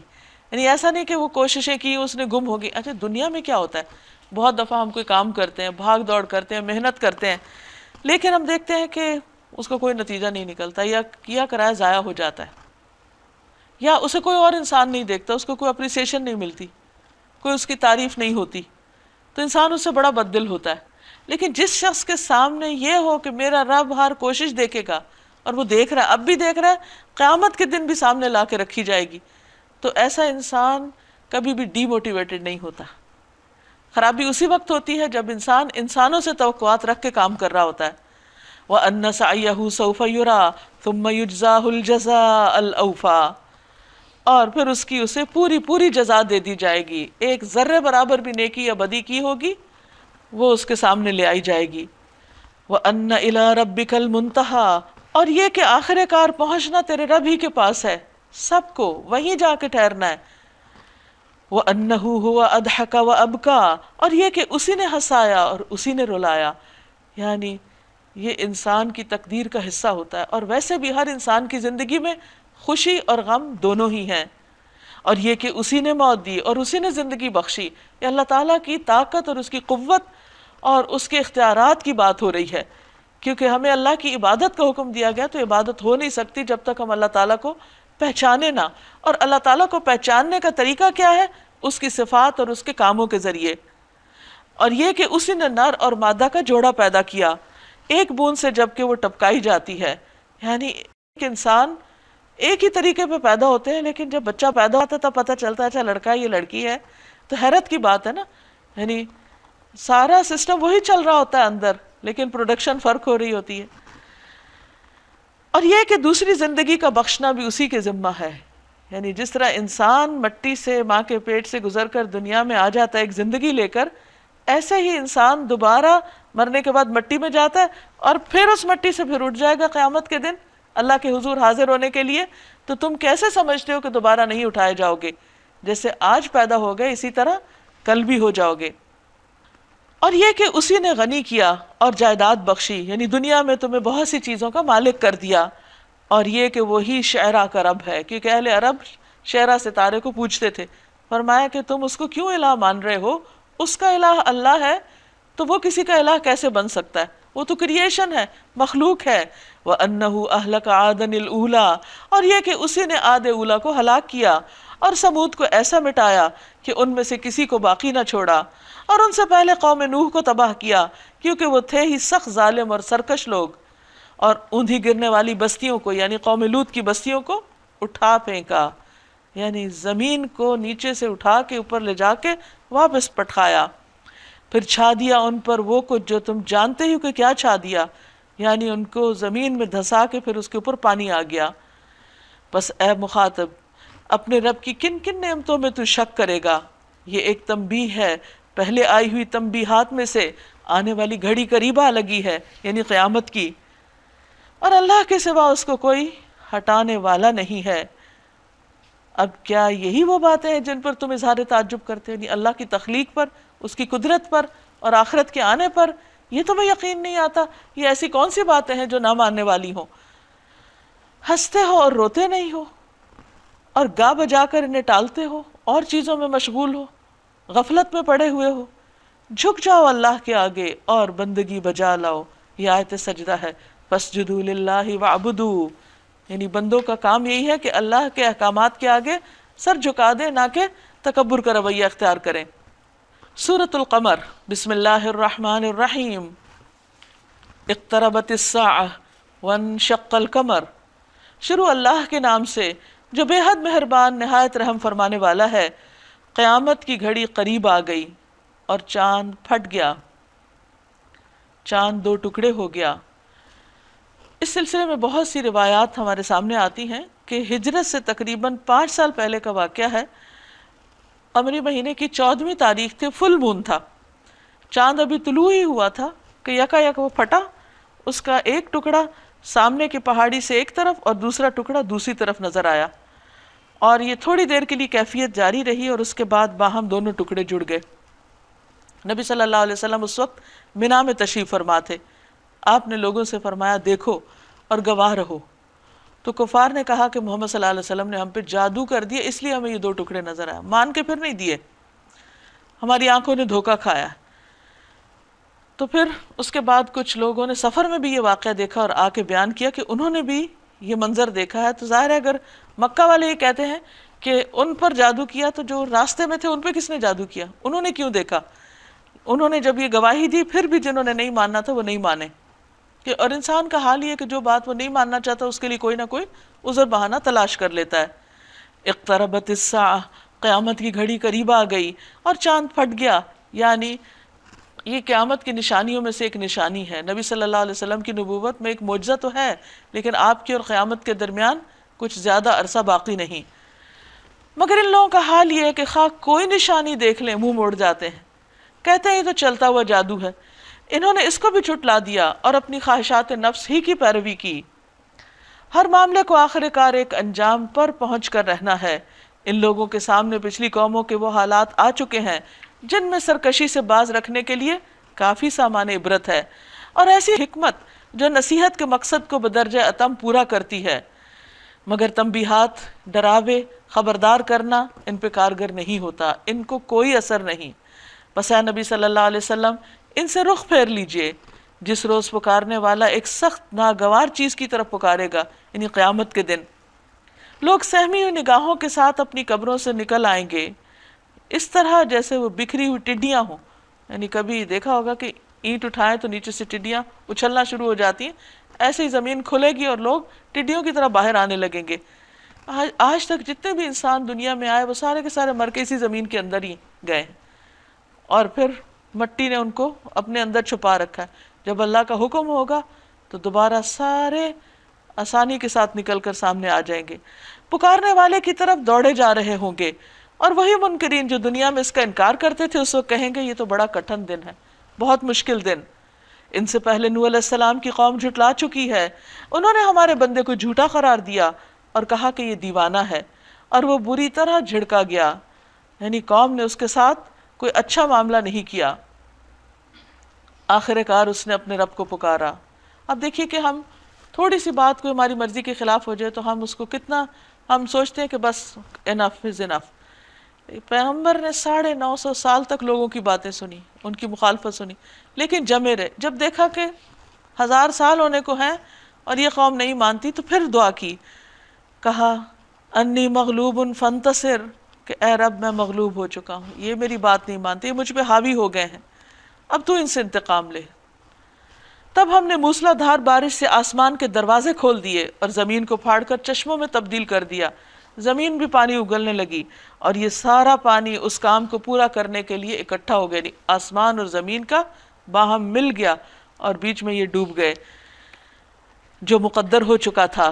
اور نوح علیہ السلام کو ہم نے ایک تختوں اور کیلوں والی پر سوار کر دیا، یعنی کشتی پر جو ہماری نگرانی میں چل رہی تھی۔ یہ بدلہ تھا اس شخص کی خاطر جس کی ناقدری کی گئی تھی۔ اس کشتی کو ہم نے ایک نشانی بنا کر چھوڑ دیا۔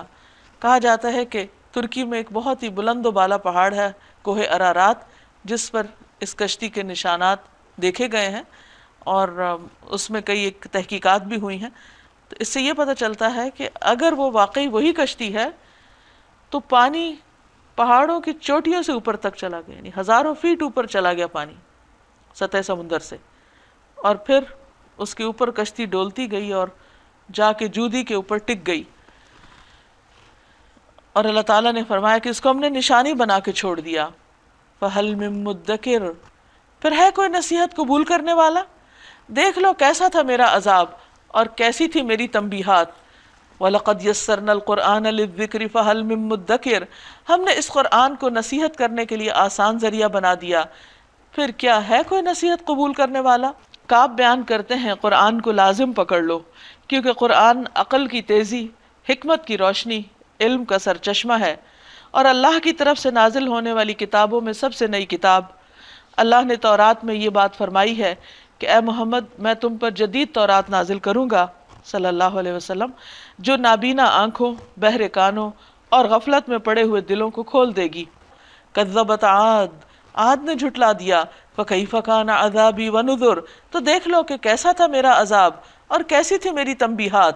ہم نے ایک پہم نحوست کے دن سخت طوفانی ہوا ان پر بھیج دی جو لوگوں کو اٹھا اٹھا کر اس طرح پھینک رہی تھی جیسے وہ جڑ سے اکھڑے ہوئے کھجور کے تنے ہوں۔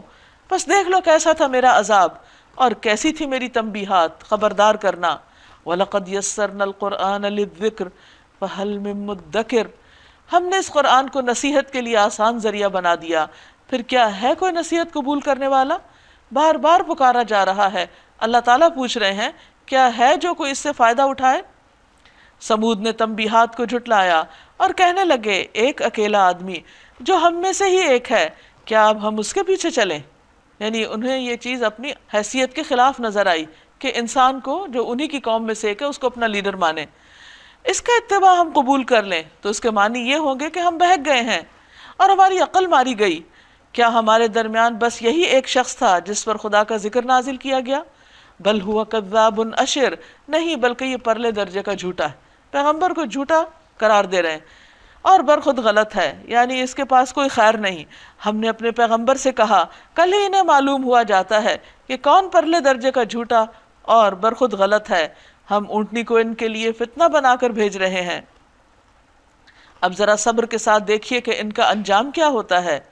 ان کو جتا دے کہ پانی ان کے اور اونٹنی کے درمیان تقسیم ہوگا، کیونکہ انہوں نے خود مطالبہ کیا تھا کہ ہمیں کوئی نشانی دکھائی جائے اور ایک اونٹنی نکالی جائے چٹان کے اندر سے۔ اللہ سبحانہ وتعالیٰ نے وہ اونٹنی بھیج دی، لیکن جب اونٹنی آئی تو اس نے ان کا کنویں کا پانی پینا شروع کر دیا، تو پریشان ہوئے اور انہوں نے کہا کہ کس طرح اس سے جان چھڑائی جائے۔ تو بہرحال پہلے تو باری مقرر کی گئی کہ ایک دن اونٹنی کے پینے کا اور ایک باقی قوم کے لینے کا، تو اس پر یہ راضی نہ ہوئے اور بالآخر انہوں نے اونٹنی کی کونچیں کاٹ ڈالی۔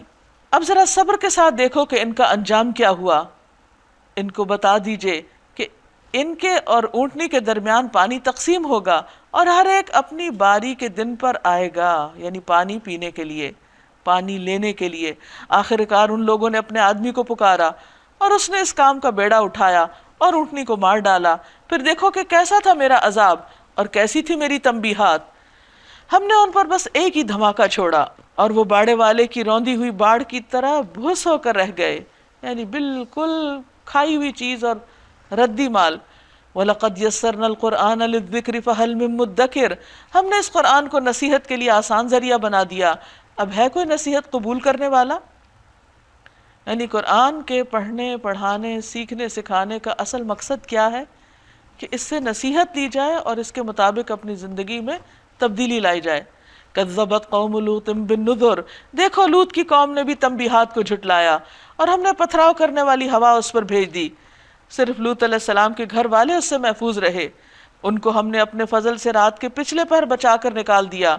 یہ جزا دیتے ہیں ہم ہر اس شخص کو جو شکر گزار ہوتا ہے، یعنی ان کو عذاب سے بچانا تھا، کس بنا پر؟ ان کی شکر گزاری کی بنا پر۔ لوط علیہ السلام نے اپنی قوم کے لوگوں کو ہماری پکڑ سے خبردار کیا، مگر وہ ساری تنبیہات کو مشکوک سمجھ کر باتوں میں اڑاتے رہے، یعنی انہوں نے سنجیدگی سے نہیں لی کوئی بات۔ پھر انہوں نے اسے اپنے مہمانوں کی حفاظت سے باز رکھنے کی کوشش کی، آخر کار ہم نے ان کی آنکھیں موند دی، یعنی قوم لوط کی جو فرشتوں کی طرف دوڑی آ رہی تھی۔ کہتے ہیں کہ 3 بڑے فرشتے عذاب لے کر گئے تھے، جن میں جبریل علیہ السلام، میکائیل علیہ السلام اور اسرافیل علیہ السلام تھے۔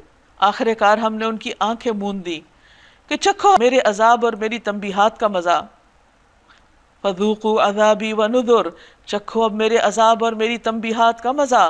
صبح سویرے ہی ایک اٹل عذاب نے ان کو آ لیا، چکھو مزہ اب میرے عذاب کا اور میری تنبیہات کا۔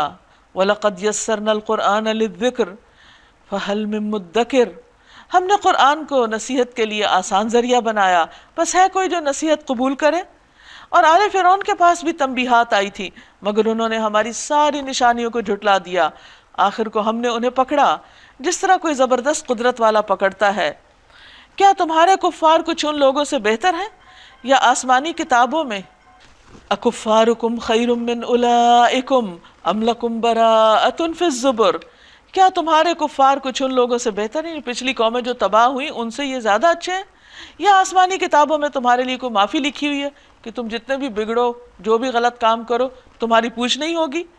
ان لوگوں کا کہنا یہ ہے کہ ہم ایک مضبوط جتھا ہیں، اپنا بچاؤ کر لیں گے، ان قریب یہ جتھا شکست کھا جائے گا، بدر کی طرف اشارہ ہے، اور یہ سب پیٹ پھیر کر بھاگتے نظر آئیں گے، بلکہ ان سے نمٹنے کے لیے اصل وعدے کا وقت تو قیامت ہے، یعنی دنیا کے عذاب بڑی اہمیت نہیں رکھتے، اصل پکڑ تو وہاں کی ہے، اور وہ بڑی آفت اور زیادہ تلخ ساتھ ہے۔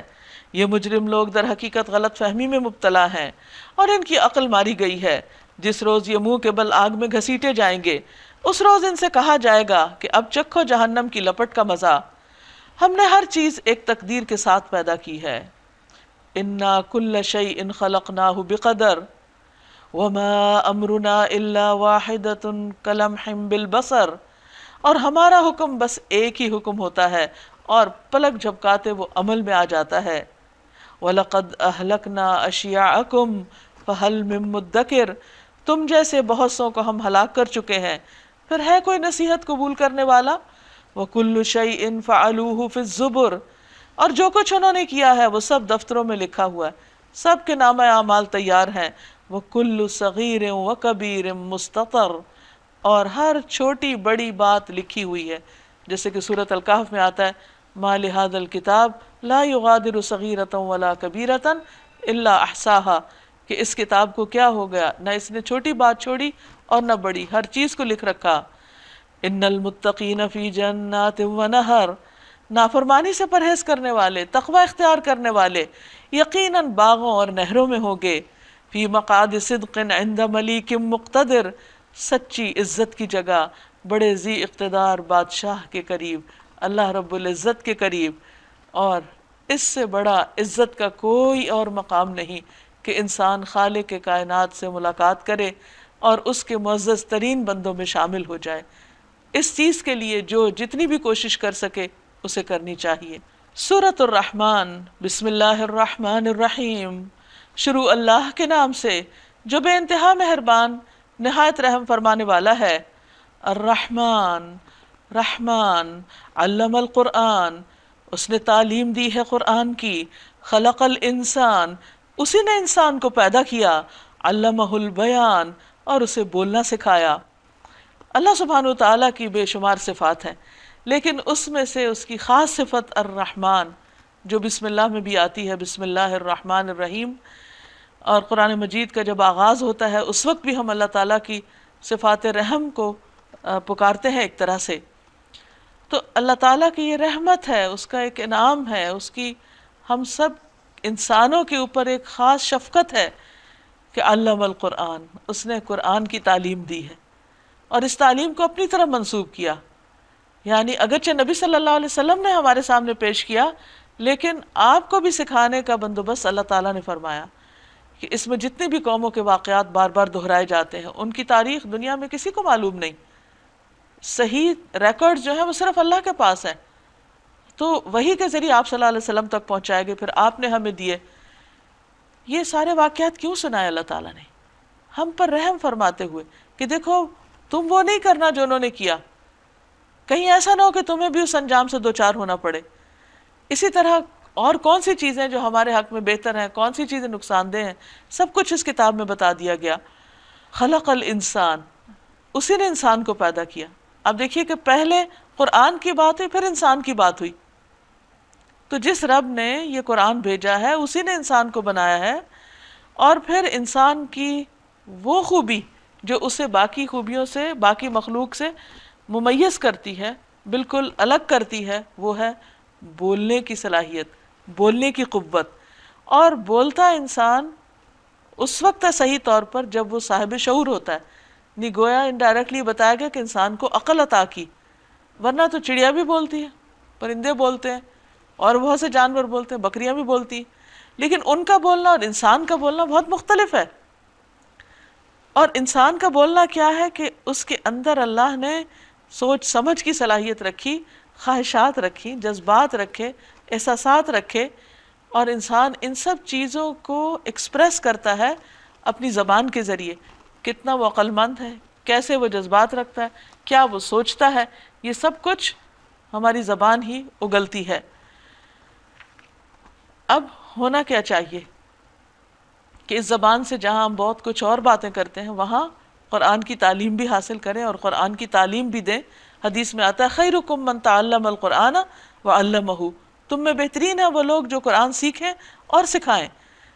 اس لیے بحیثیت مسلمان ہماری ذمہ داری بنتی ہے کہ اللہ کی اس کتاب کو توجہ دیں اور دوسروں تک پہنچائیں۔ الشمس والقمر بحسبان۔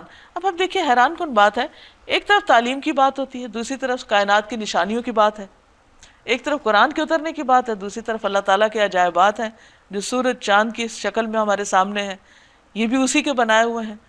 تو جس رب نے یہ اتنے حساب کے ساتھ بنایا، فرمایا الشمس والقمر بحسبان، سورج اور چاند ایک حساب کے پابند ہیں۔ تو جس نے اتنے زبردست کیلکولیشنز کے ساتھ ان کے فاصلے رکھے، ان کے سائزز مقرر کیے، ان کے اندر جو ہیٹ، حرارت، روشنی، جو کچھ بھی انسان کے فائدے کے لیے رکھا، وہ بالکل صحیح توازن کے ساتھ رکھا، اسی نے یہ قرآن نازل کیا، اور یہ قرآن اس کی رحمت کی نشانی ہے۔ وَالنَّجْمُ وَالشَّجَرُ يَسْجُدَانِ، ستارے اور درخت سب سجدہ ریز ہیں، اللہ کے آگے جھکے ہوئے ہیں، اس کی ساری مخلوق اس کی تابعدار ہے، فرما بردار ہے، اور بندے کے لیے بھی حق یہی ہے کہ وہ بھی اسی طرح اپنے رب کے سامنے جھک جائے۔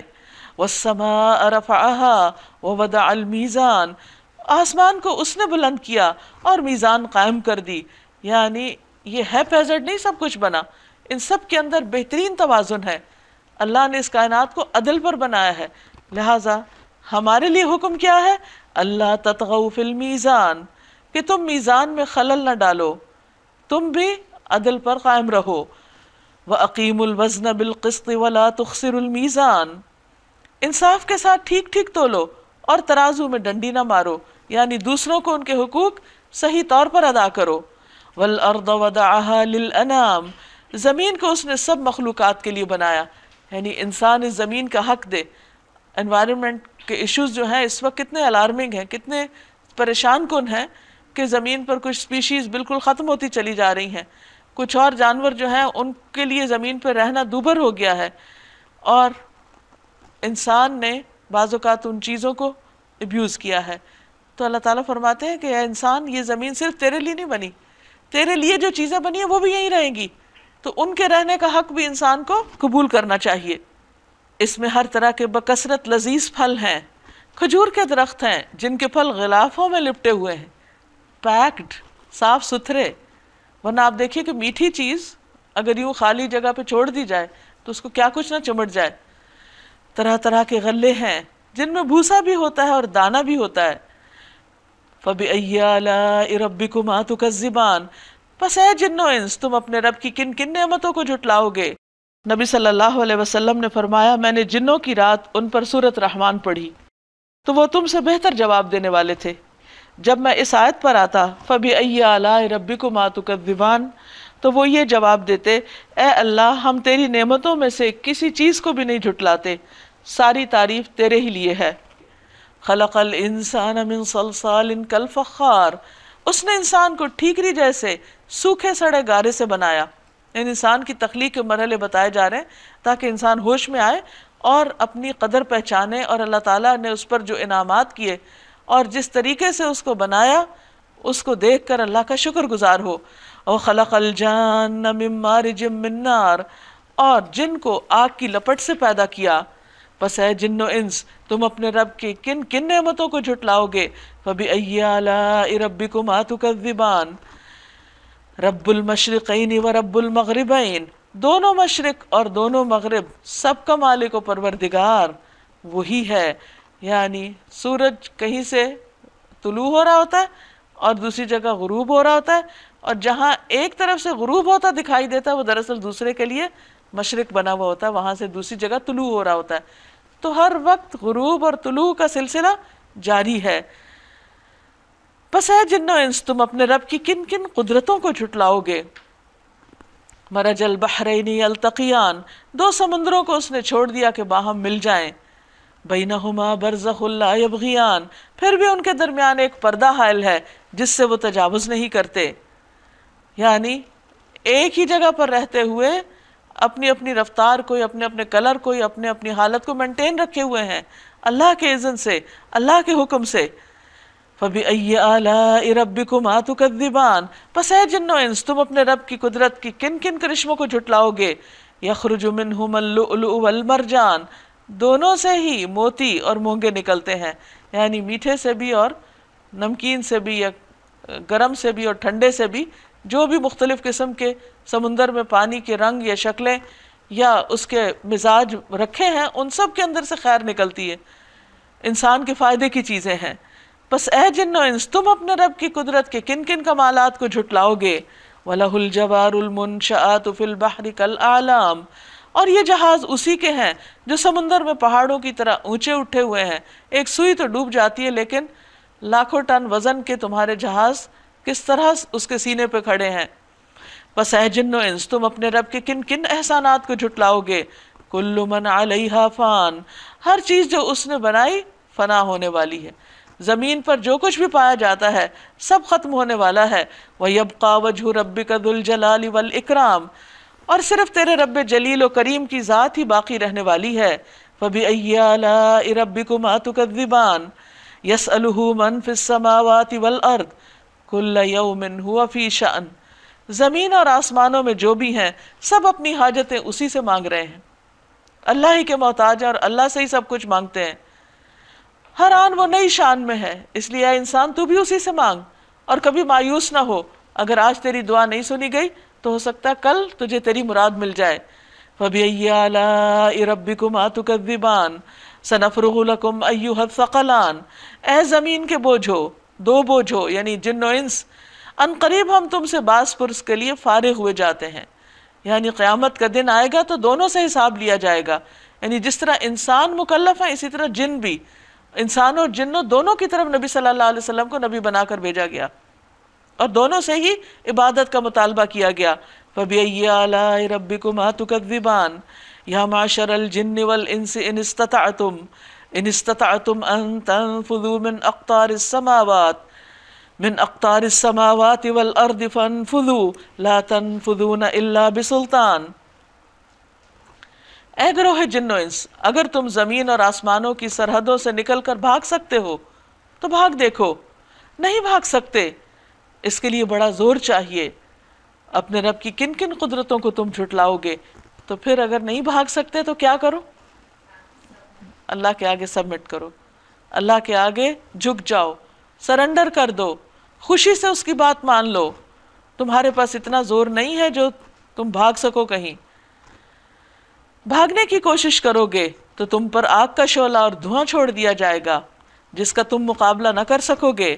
فَبِأَيِّ آلَاءِ رَبِّكُمَا تُكَذِّبَانِ، پھر کیا بنے گی اس وقت جب آسمان پھٹے گا اور لال چمڑے کی طرح سرخ ہو جائے گا، یعنی قیامت کے دن.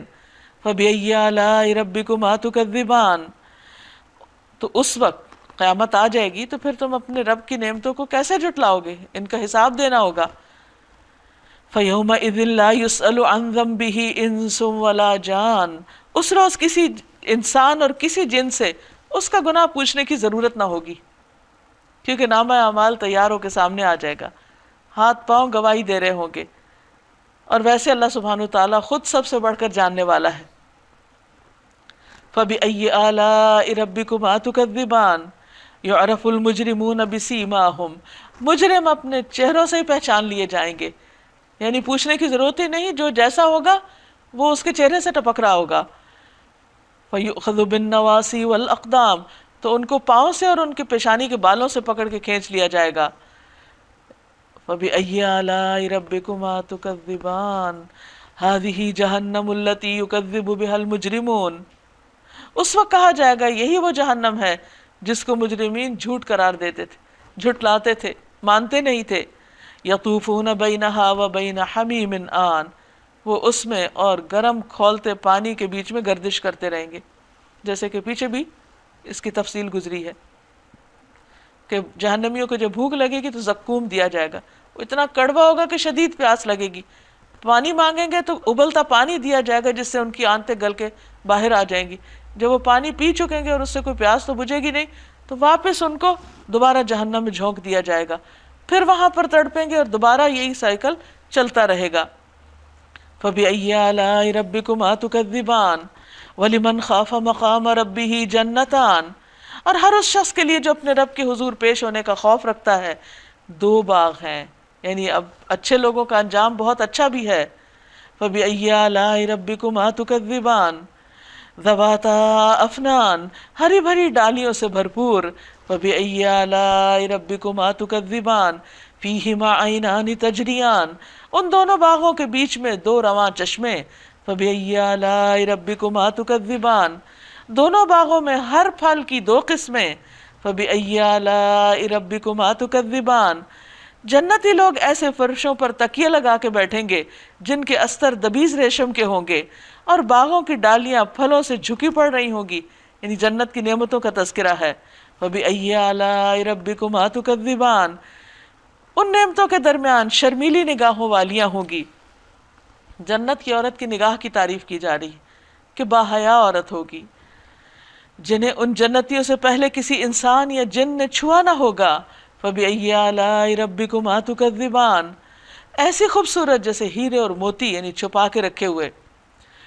فَبِأَيِّ آلَاءِ رَبِّكُمَا تُكَذِّبَانِ هَلْ جَزَاءُ الْإِحْسَانِ إِلَّا الْإِحْسَانُ، نیکی کا بدلہ نیکی کے سوا اور کیا ہو سکتا ہے. محمد بن علی بن حنفیہ سے مروی ہے کہ یہ ایک ضابطہ ہے، یعنی هَلْ جَزَاءُ الْإِحْسَانِ إِلَّا الْإِحْسَانُ، جو نیک کے لیے بھی ہے اور بد کے لیے بھی. امام بخاری کہتے ہیں کہ ابو عبید کہتے ہیں کہ یہ ایک ضابطہ عامہ ہے، یعنی ہر ایک کے ساتھ ایسا ہی معاملہ کیا جانا چاہیے جیسا وہ کرتا ہے، یعنی اگر وہ اچھا کرتا ہے تو اس کے ساتھ اچھا کیا جائے، یعنی نیکی ہی. کوئی اچھا کرے تو اس کو عقل بھی کہتی ہے، انسان کی فطرت میں بھی یہی بات ہے، دین بھی یہی بتاتا ہے. کسی سے بھی پوچھ لیا جائے کہ جو اچھا کرے اس کے ساتھ کیا کیا جانا چاہیے، اس کا بدلہ اچھا ہی ہونا چاہیے. فَبِأَيِّ آلَاءِ رَبِّكُمَا تُكَذِّبَانِ وَمِن دُونِهِمَا جَنَّتَانِ، اور ان دو باغوں کے علاوہ دو اور باغ ہوں گے. فَبِأَيِّ آلَاءِ رَبِّكُمَا تُكَذِّبَانِ مُدْهَامَّتَانِ، گھنے سرسبز شاداب باغ. فَبِأَيِّ آلَاءِ رَبِّكُمَا تُكَذِّبَانِ فِيهِمَا عَيْنَانِ نَضَّاخَتَانِ، دونوں باغوں میں دو چشمے فواروں کی طرح ابلتے. فَبِأَيِّ آلَاءِ رَبِّكُمَا تُكَذِّبَانِ، ان میں بکثرت پھل اور کھجوریں اور انار. جریر کہتے ہیں میں نے سلمان سے پوچھا رضی اللہ عنہ، اے ابو عبداللہ، یہ جو جنت میں کھجور اور درخت ہوں گے یہ کہاں ہوں گے؟ انہوں نے فرمایا اس کی جڑیں اور تنے سونے اور موتیوں کے ہوں گے، اور اس کے اوپر والا حصہ کھجوریں ہوں گی، یعنی نیچے جو اس کا سٹیم ہے اور جو شاخیں وغیرہ ہیں وہ دنیا کی کھجوروں سے مختلف ہیں. وَبِأَيِّ آلَاءِ رَبِّكُمَا تُكَذِّبَانِ، ان نعمتوں کے درمیان خوب سیرت اور خوبصورت بیویاں، یعنی ظاہر اور باطن ان کا خوبصورت. فَبِأَيِّ آلَاءِ رَبِّكُمَا تُكَذِّبَانِ، خیموں میں ٹھہرائی ہوئی حوریں. فَبِأَيِّ آلَاءِ رَبِّكُمَا تُكَذِّبَانِ لَمْ يَطْمِثْهُنَّ إِنسٌ قَبْلَهُمْ وَلَا جَانٌ، ان جنتیوں سے پہلے کسی انسان یا جن نے ان کو چھوا نہ ہوگا. فَبِأَيِّ آلَاءِ رَبِّكُمَا تُكَذِّبَانِ، وہ جنتی سبز قالینوں، نفیس اور نادر فرشوں پہ تکیے لگا کے بیٹھیں گے. فَبِأَيِّ آلَاءِ رَبِّكُمَا تُكَذِّبَانِ تبارک اسم ربک ذی الجلال والإکرام، بڑی برکت والا ہے تیرے رب جلیل و کریم کا نام. تو اس سے یہ پتہ چلتا ہے کہ اللہ سبحانہ وتعالیٰ نے انسان کو بنایا، اس کی تعلیم کا انتظام کیا، اس سے اچھے برے کا فرق بتایا، اس کے سامنے دونوں راستے کھول کے رکھ دیے، اچھا بھی اور برا بھی، جنت اور دوزخ دونوں کا نقشہ بھی کھینچ کے رکھ دیا، اور اس میں جانے والوں کی صفات بھی بیان کر دی، اور پھر انسان پہ چھوڑ دیا کہ وہ اپنے لیے کون سا راستہ اختیار کرتا ہے. اور اگر کوئی نہ بھی مانے تو رب کا نام تو بہت برکتوں والا اور بہت جلال و اکرام والا ہے، اسے کوئی فرق نہیں پڑتا کہ کوئی ایک شخص بھی اگر اس کی اطاعت کی طرف نہ لپکے. تو اس میں ہماری اپنی عزت اور ہمارا اپنا فائدہ اور بھلا ہے کہ ہم اپنے رب کی طرف خوشی سے آگے بڑھیں، کیونکہ اگر ہم صرف اس کے آگے کھڑے ہی ہوں گے تو وہ دوڑ کر ہماری طرف آئے گا. اور فَبِأَيِّ آلَاءِ رَبِّكُمَا تُكَذِّبَانِ کے سلسلے میں یہ بات بھی یاد رہے کہ ایک بار نہیں بار بار اس بات کی تکرار ہے. اللہ سبحانہ وتعالیٰ کا یہ رحم ہے، اس کی رحمت ہے کہ اس نے انسان کو خبردار کیا اور اسے نعمتوں کو دیکھنے، ان پر غور و فکر کرنے کی دعوت دی، اور اسے پہلے سے بتا دیا کہ اتنا کچھ تمہیں دیا گیا ہے کہ جس کو تم جھٹلا نہ سکو گے، جس کا تم انکار نہیں کر سکو گے. تو اگر کل انکار نہیں ہوگا تو آج ہمارا رویہ انکار سے اقرار میں بدل جانا چاہیے. اور اس موقع پر نبی صلی اللہ علیہ وسلم نے فرمایا کہ جنہوں نے تم سے زیادہ بہتر جواب دیا تھا کہ جب ان کے سامنے یہ آیات پڑھی گئیں تو انہوں نے کہا کہ اے رب ہم تیری کسی بھی نعمت کو نہیں جھٹلاتے. تو اللہ تعالیٰ سے دعا ہے کہ وہ ہمیں بھی ان نعمتوں کا صحیح معنوں میں اقرار کرنے، اعتراف کرنے، ان کا حق ادا کرنے اور اس پر اللہ تعالیٰ کا شکر ادا کرنے کی ہم کو توفیق عطا کرے. سورۃ الواقعہ.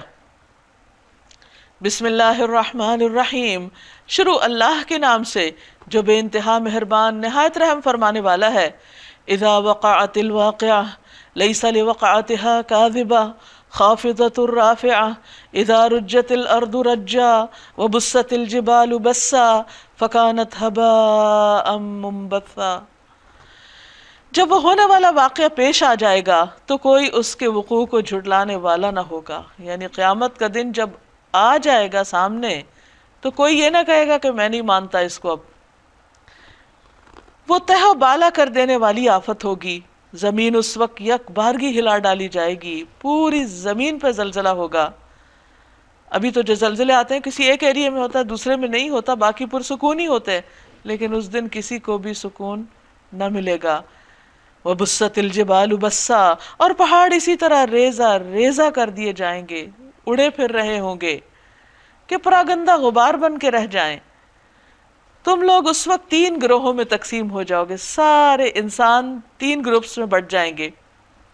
دائیں بازو والے، دائیں بازو والوں کی خوش نصیبی کا کیا کہنا، یہ آبویسلی عام نیک لوگوں کی بات ہو رہی ہے جو کامیاب ہو جائیں گے الٹیمیٹلی۔ اور بائیں بازو والے، تو بائیں بازو والوں کی بد نصیبی کا کیا ٹھکانہ، یہ اللہ کے نافرمان لوگ ہوں گے، اللہ کا انکار کرنے والے، اس کے دین کا انکار کرنے والے، اس کے احکامات سے پھرنے والے۔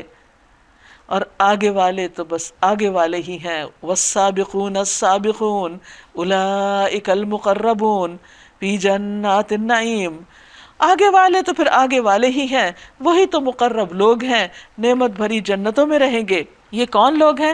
حدیث میں آتا ہے، نبی صلی اللہ علیہ وسلم نے فرمایا میری امت کے ہر دور میں سابقون ہوں گے، یعنی جو نیکی کے کاموں میں آگے بڑھ جائیں گے، وہ جن کا حال یہ تھا کہ جب ان کے آگے حق پیش کیا گیا تو انہوں نے قبول کر لیا، انکار ہی نہیں کیا، جب ان سے حق مانگا گیا تو انہوں نے ادا کر دیا، کوئی ریزسٹ ہی نہیں کیا، اور دوسروں کے معاملے میں ان کا فیصلہ وہی کچھ تھا جو خود اپنی ذات کے معاملے میں تھا۔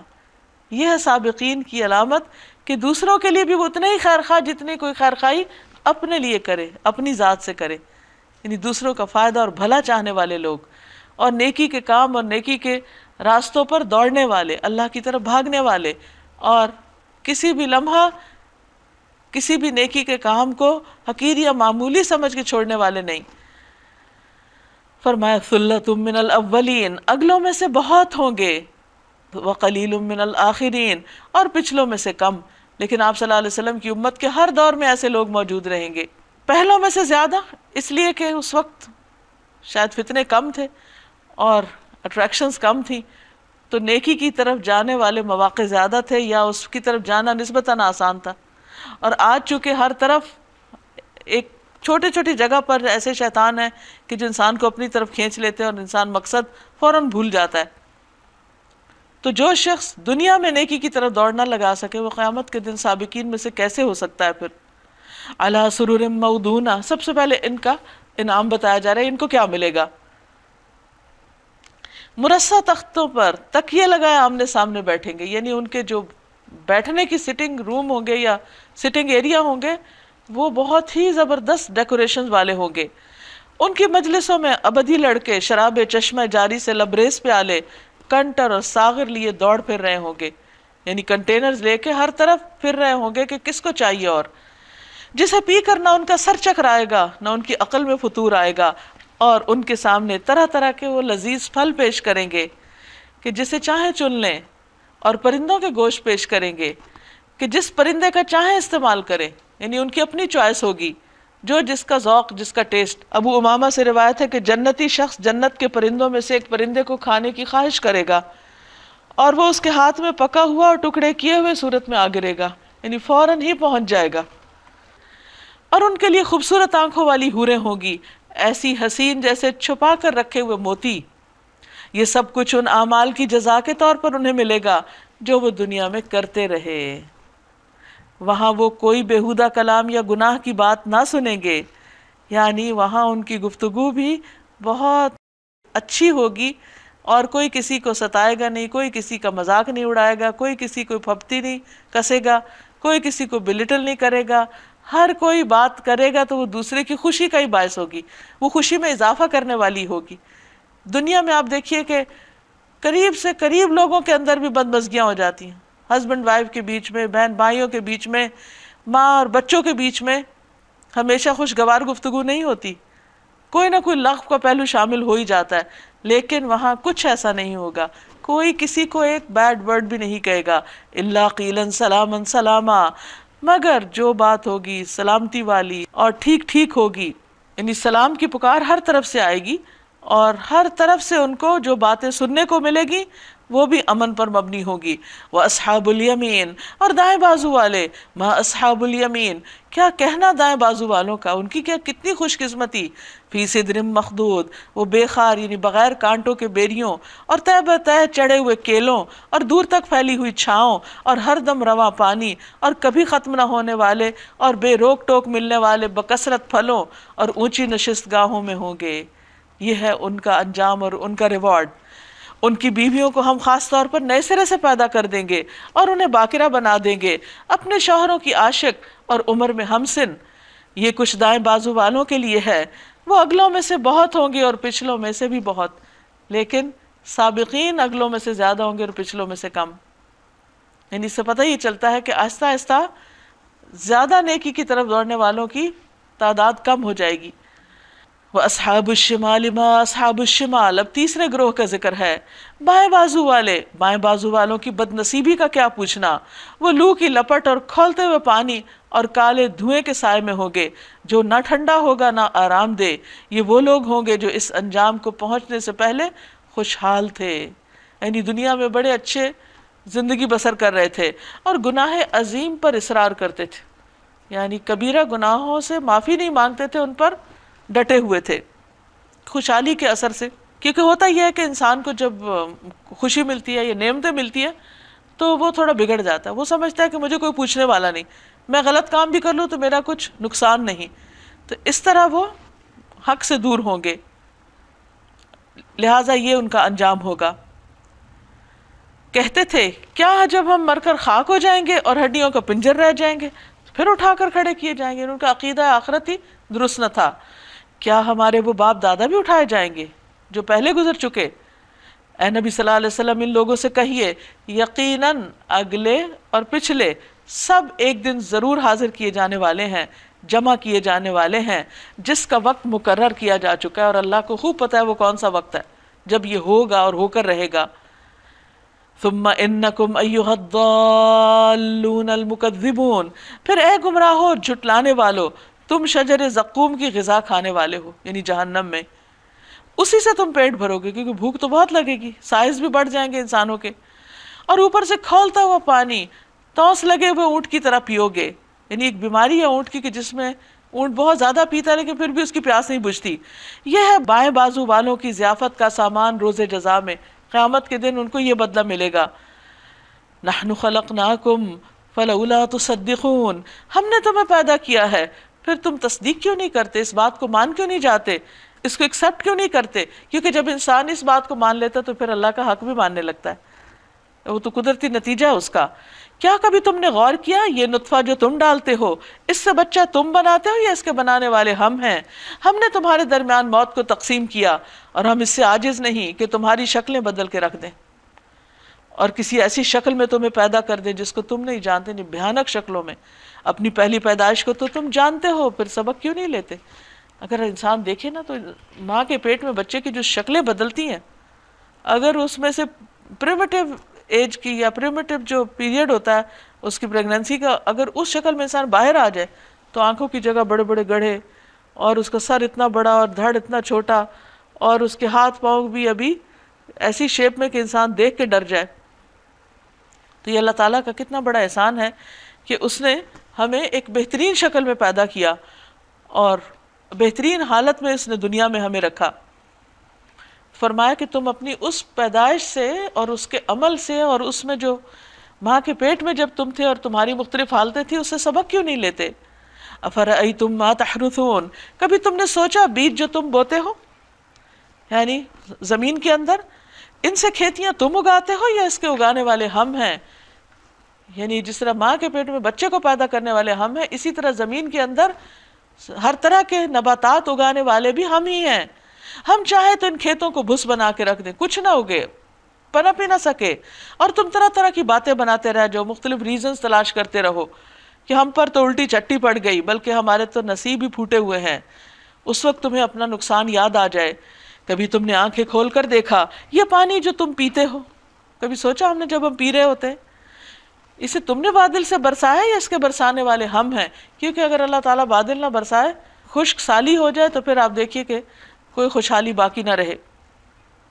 ہم چاہیں تو اسے سخت کھاری بنا کے رکھ دیں، یعنی کڑوا، کیونکہ سمندر تو کڑوا ہوتا ہے، اور اس سے جو پانی اوپر اٹھتا ہے اس میں کتنی حیرت انگیز بات ہے کہ نمک ساتھ نہیں جاتا، ایک طرح سے میٹھا پانی جاتا ہے، پھر وہ بادل بن کے کسی زمین پہ برستا ہے، پھر انسان اس سے پیتے بھی ہیں، کھاتے پیتے بھی ہیں، نہاتے بھی ہیں، اور دیگر ضروریات بھی پوری کرتے ہیں. پھر کیوں تم شکر گزار نہیں ہوتے؟ اصل بات یہ نہیں کہ کھانا پینا چھوڑ دے انسان، اصل بات یہ ہے کہ اللہ کا شکر ادا کرتا رہے جو بھی استعمال کرے. افرأیتم النار التی تورون، کبھی تم نے خیال کیا یہ آگ جو تم سلگاتے ہو، اس کا درخت تم نے پیدا کیا یا اس کا پیدا کرنے والے ہم ہیں؟ ہم نے اس کو یاد دہانی کا ذریعہ اور حاجت مندوں کے لیے سامان زیست بنا دیا. یعنی اللہ تعالیٰ نے انسانوں کی ضرورت پوری کرنے کے لیے ہر جگہ اس کے مطلوبہ چیزیں رکھ دی. اب پہلے زمانے میں ماچس کے کارخانے تو نہیں تھے، یہ بجلی تو نہیں تھی کہ جس سے لوگ اپنے ہیٹر جلاتے، تو اس وقت اللہ تعالیٰ نے ان کے لیے ایسے درخت پیدا کیے کہ جن کی ٹہنیوں کو آپس میں ٹکرار کے آگ پیدا کر لیتے تھے وہ. فسبح بسم ربک العظیم، پس اپنے رب عظیم کے نام کی تسبیح کیجئے، یعنی ان سب نعمتوں کا شکر ادا کرنے کے طور پر. فلا اقسم بمواقع النجوم، پس نہیں میں قسم کھاتا ہوں تاروں کے مواقع کی. اور اگر تم سمجھو تو یہ بہت بڑی قسم ہے کہ یہ ایک بلند پایا قرآن ہے، بہت عزت والا، عظمت والا، ایک محفوظ کتاب میں ثبت، یعنی لوح محفوظ پر، جسے مطہرین کے سوا کوئی چھو نہیں سکتا. یعنی وہاں پاکیزہ فرشتے اس کی حفاظت پر ہیں یا اس کو ہاتھ لگا سکتے ہیں، ہر ایک نہیں. تنزیل من رب العالمین، یہ رب العالمین کا نازل کردہ ہے. اس سے دراصل قرآن پاک کی عظمت کا بیان کرنا مقصود ہے کہ دیکھو اللہ نے اس کو کتنی عزت دی ہے. بندو تم بھی اس کو مقام دو، تم بھی اس کی قدر کرو. افبہذا الحدیث انتم مدہنون، پھر کیا اس کلام کے ساتھ تم بے اتنائی برتتے ہو، بے رخی برتتے ہو. یہاں ایک طرف قرآن مجید کی شان بیان کی جا رہی ہے اور دوسرا ان لوگوں کا رویہ بیان کیا جا رہا ہے جو قرآن پاک کے ساتھ کرتے ہیں. وَتَجْعَلُونَ رِزْقَكُمْ أَنَّكُمْ تُكَذِّبُونَ، اور اس نعمت میں اپنا حصہ تم نے یہ لگا رکھا ہے کہ تم اسے جھٹلاتے ہو. یعنی وہ کتاب جو اللہ کی طرف سے آئی ہے، وہ کتاب جو اللہ تعالیٰ نے اتنی محفوظ رکھی ہے کہ جس کے پاس مقرب فرشتے ہی جس کو ہاتھ لگا سکتے ہیں، پاکیزہ فرشتے ہی جس کے پاس جاتے ہیں، اور وہ اس کے ساتھ اتنا اہتمام برتتے ہیں اور تم اس کی طرف توجہ بھی نہیں کرتے. فَلَوْلَا إِذَا بَلَغَتِ الْحُلْقُومَ وَأَنْتُمْ حِينَئِذٍ تَنْظُرُونَ وَنَحْنُ أَقْرَبُ إِلَيْهِ مِنْكُمْ وَلَكِنْ لَا تُبْصِرُونَ.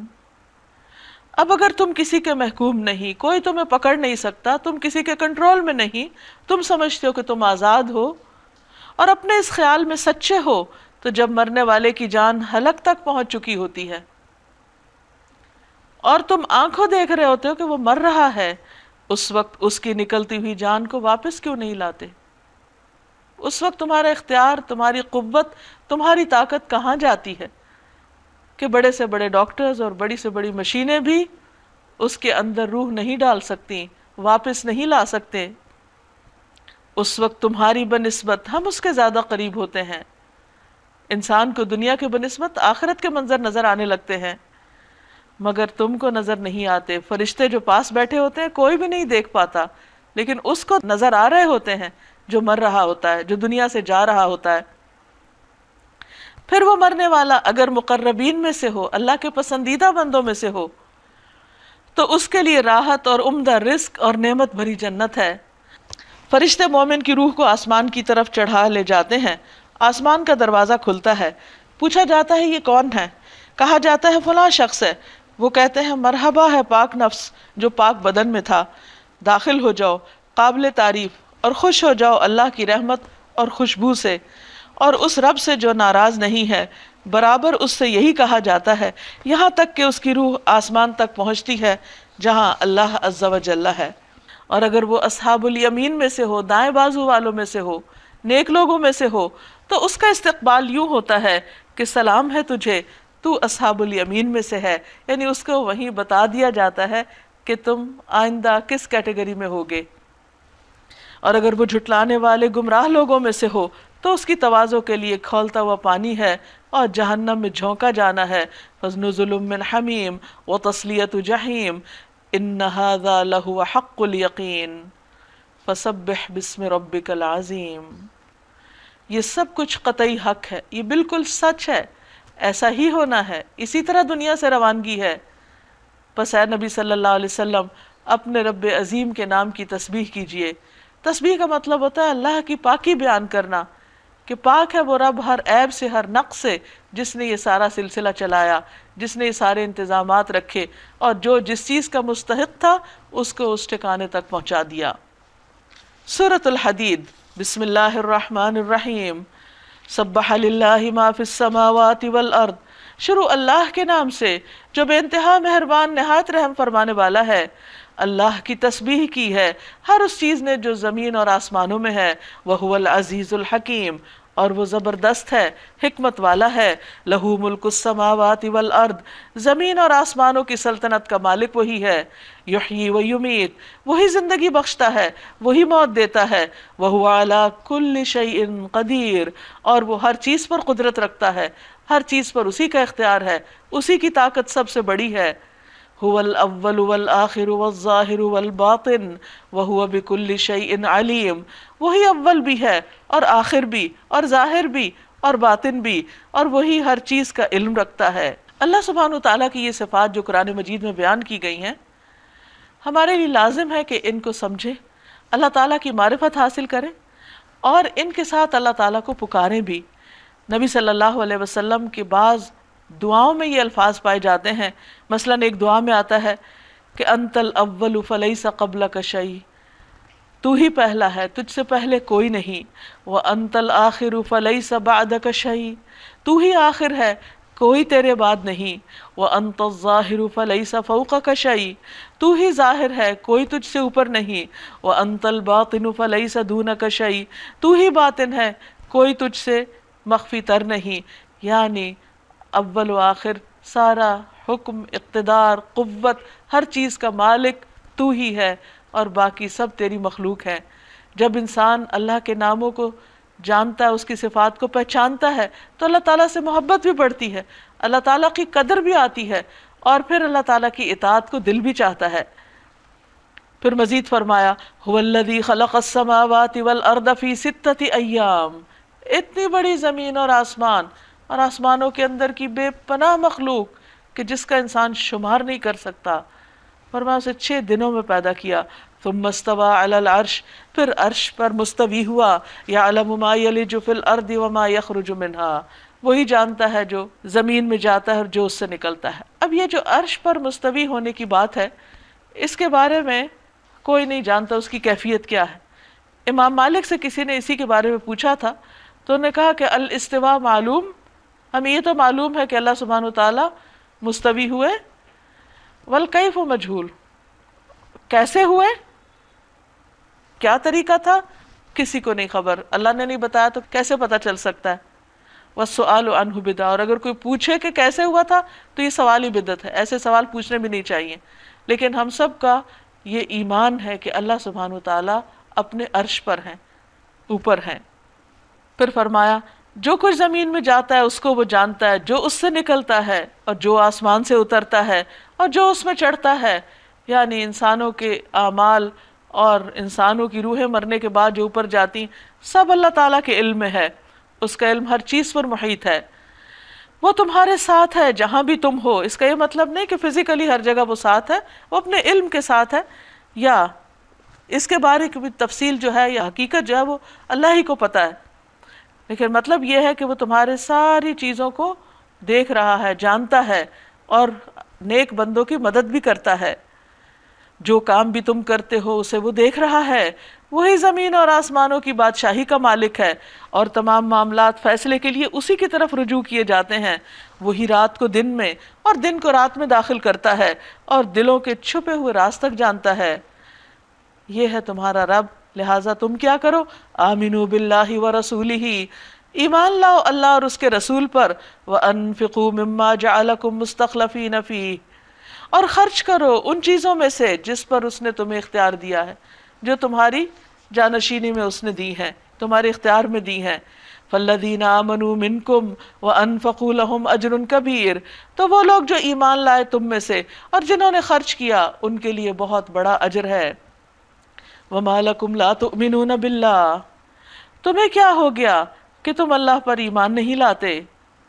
والرسول یدعوکم لتؤمنوا بربکم، حالانکہ رسول تمہیں اپنے رب پر ایمان لانے کی دعوت دے رہا ہے، اور وہ تم سے عہد لے چکا ہے کہ اگر تم واقعی ماننے والے ہو تو پھر تمہیں اس کی بات مان لینی چاہیے۔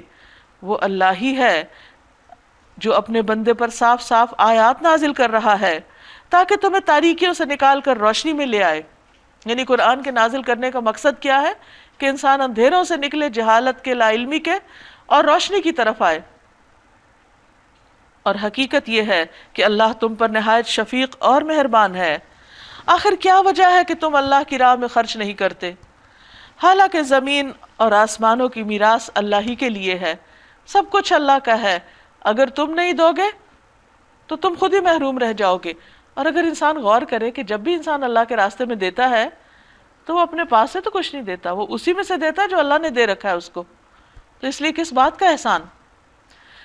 تم میں سے جو لوگ فتح کے بعد خرچ اور جہاد کریں گے، یعنی جب دین کو کامیابی حاصل ہو جائے گی اس کے بعد وہ اللہ کے راستے میں کچھ خرچ کریں گے، وہ کبھی ان لوگوں کے برابر نہیں ہو سکتے جنہوں نے فتح سے پہلے خرچ کیا اور جہاد کیا۔ یعنی جب اسلام کو طاقت اور قوت حاصل ہو جائے گی، وہ اسٹیبلش ہو جائے گا ایک دین، تو اس کے بعد جو لوگ مال خرچ کریں گے ان کے مال کی وہ قدر نہیں ہوگی جو مشکل وقت میں خرچ کرنے والوں کی، جبکہ اس کے ساتھ کوئی بظاہر ترقی نظر نہیں آتی۔ اس میں یہ ہے کہ نبی صلی اللہ علیہ وسلم نے فرمایا کہ ان میں سے کسی کے پاس پہاڑ برابر بھی سونا ہو، وہ سارے کے سارا بھی اللہ کی راہ میں خرچ کر دے تو وہ تمہارے 2 رطل بلکہ 1 رطل خرچ کرنے کی بھی برابر نہ ہوگا۔ یعنی جن صحابہ کرام نے اپنی غربت، اسرت، تنگی کے دور میں خرچ کیا، ان کا چھوٹا سا سرمایہ بھی خرچ کرنا بہت بڑے اجر و ثواب کا باعث ہے۔ اس کے بعد کہ جب سب کچھ آسانی ہو گئی اور پھر کوئی لوگ اللہ کے راستے میں خرچ کرنے کے لیے لائیں۔ ایک اور جگہ پر آتا ہے، اس ذات کی قسم جس کے قبضے میں میری جان ہے، اگر تم لوگ احد پہاڑ برابر بھی یا پہاڑوں کے برابر بھی سونا خرچ کرو تو ان لوگوں کے اعمال کو نہیں پہنچ سکو گے، یعنی جن صحابہ کرام نے ابتدائی تنگی کے دور میں خرچ کیا، ان کا درجہ بعد میں خرچ کرنے اور جہاد کرنے والوں سے بڑھ کر ہے، اگرچہ اللہ نے دونوں سے ہی اچھے وعدے فرمائے۔ یعنی اللہ تعالیٰ کسی کا بھی اجر مارتا نہیں، لیکن اس وقت میں قربانی کرنا جب انسان خود مشکل حال میں ہو، وہ قربانی کہیں زیادہ بڑی ہوتی ہے بنسبت اس کے کہ جب انسان سہولت کے ساتھ کچھ کر رہا ہو۔ جو کچھ تم کرتے ہو اللہ اس سے باخبر ہے، یعنی اللہ اجر دیتے وقت یہ دیکھے گا کہ کس نے کس وقت میں کیا کام کیا اور کیسے کیا۔ من ذا الذی یقرض اللہ قرضا حسنا، کون ہے جو اللہ کو قرض دے، اچھا قرض، تاکہ اسے کئی گنا بڑھا کر واپس کر دے۔ یعنی اللہ نے اپنے پاس نہیں رکھنا، تمہیں کو لوٹانا ہے، تمہیں کو اجر ملے گا، اور اس کے لیے بہترین اجر ہے۔ یوم تری المؤمنین والمؤمنات، اس دن جب کہ تم مومن مردوں اور عورتوں کو دیکھو گے۔ یہ کون سا دن ہے؟ قیامت کا۔ یسعی نورہم بین ایدیہم وبایمانہم، ان کا نور ان کے آگے آگے اور ان کی دائیں جانب دوڑ رہا ہوگا۔ یہ کس چیز کا نور ہوگا؟ ان کے ایمان کا، ان کے عمل صالح کا، اور ان کی نیکیاں روشنی کی شکل میں ان کو قیامت کے اندھیروں میں راہ دکھا رہی ہوں گی۔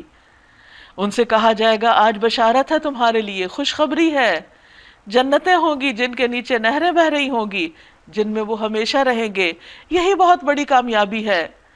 اس روز منافق مردوں اور عورتوں کا حال یہ ہوگا کہ وہ مومنوں سے کہیں گے ذرا ہماری طرف دیکھو تاکہ ہم تمہارے نور سے کچھ فائدہ اٹھا لیں، کیونکہ دنیا میں انہوں نے وہ نور حاصل ہی نہیں کیا ہوگا۔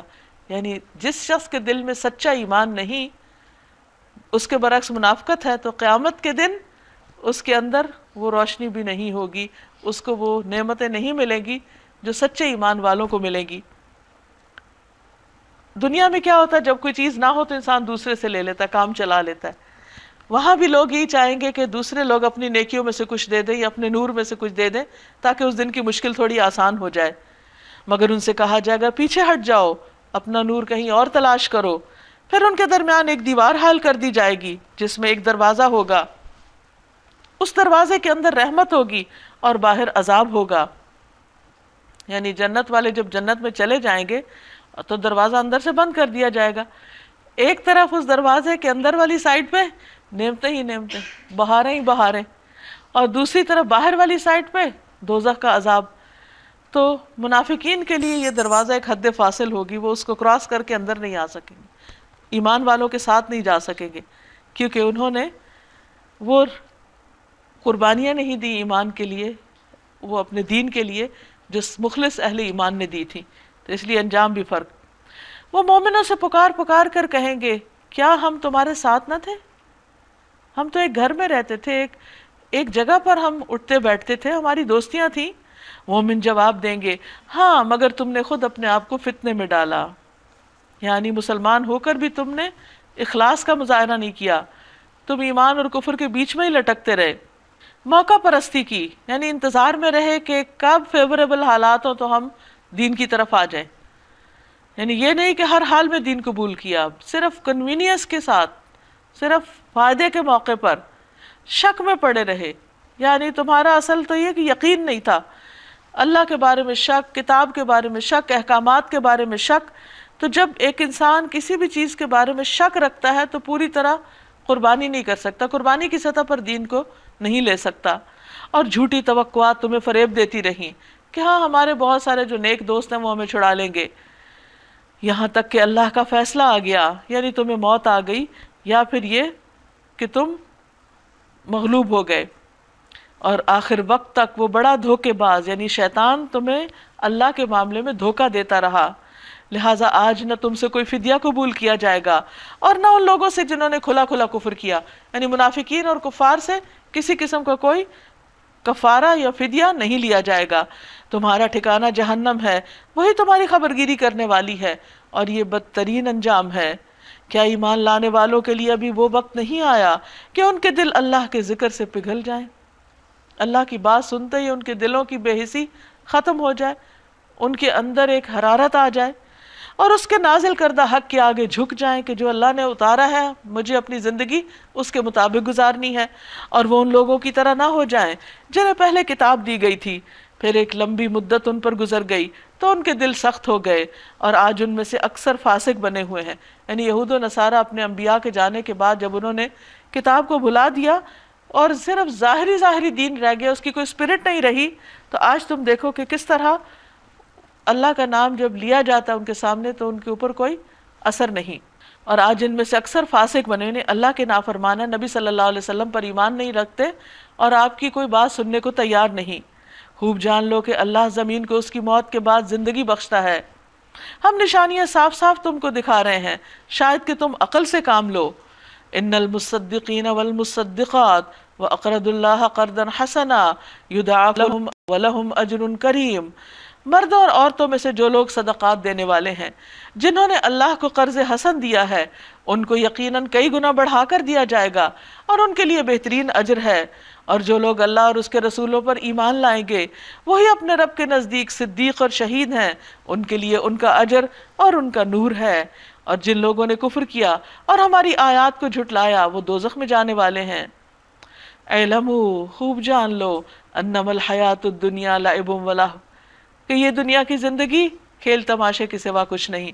وزینۃ وتفاخر بینکم وتکاثر فی الاموال والاولاد، کہ ایک ظاہری دل لگی اور ٹیپ ٹاپ اور تمہارا آپس میں ایک دوسرے پر فخر جتانا اور مال اور اولاد میں ایک دوسرے سے بڑھ جانے کی خواہش کرنا۔ اس کی مثال ایسے ہے جیسے ایک بارش، جب بارش ہوئی تو اس سے پیدا ہونے والی نباتات کو دیکھ کر کاشتکار خوش ہو گئے کہ ہر طرف گرینری ہو گئی، پھر وہی کھیتی پک جاتی ہے اور تم دیکھتے ہو کہ زرد ہو گئی، پھر وہ بھوس بن کے رہ جاتی ہے۔ اس کے برعکس آخرت وہ جگہ ہے جہاں سخت عذاب ہے اور اللہ کی مغفرت اور اس کی خوشنودی ہے۔ وَمَا الْحَيَاةُ الدُّنْيَا إِلَّا مَتَاعُ الْغُرُورِ، اور دنیا کی زندگی دھوکے کے سامان کے سوا کچھ بھی نہیں۔ دنیا میں جو کچھ بھی انسان کو ملا ہوا ہے ان میں سے ایک ایک چیز کا انجام ہم دیکھ سکتے ہیں۔ خود انسان اپنے آپ کو دیکھے کہ کس طرح بچپن سے جوانی اور جوانی سے بڑھاپے کی طرف خود بخود چلا جاتا ہے، اس کو کنٹرول نہیں کر سکتا، اور کس طرح اچھا بھلا جوان صحت مند خوبصورت انسان بڑھاپے میں بیمار نظر آنے لگتا ہے۔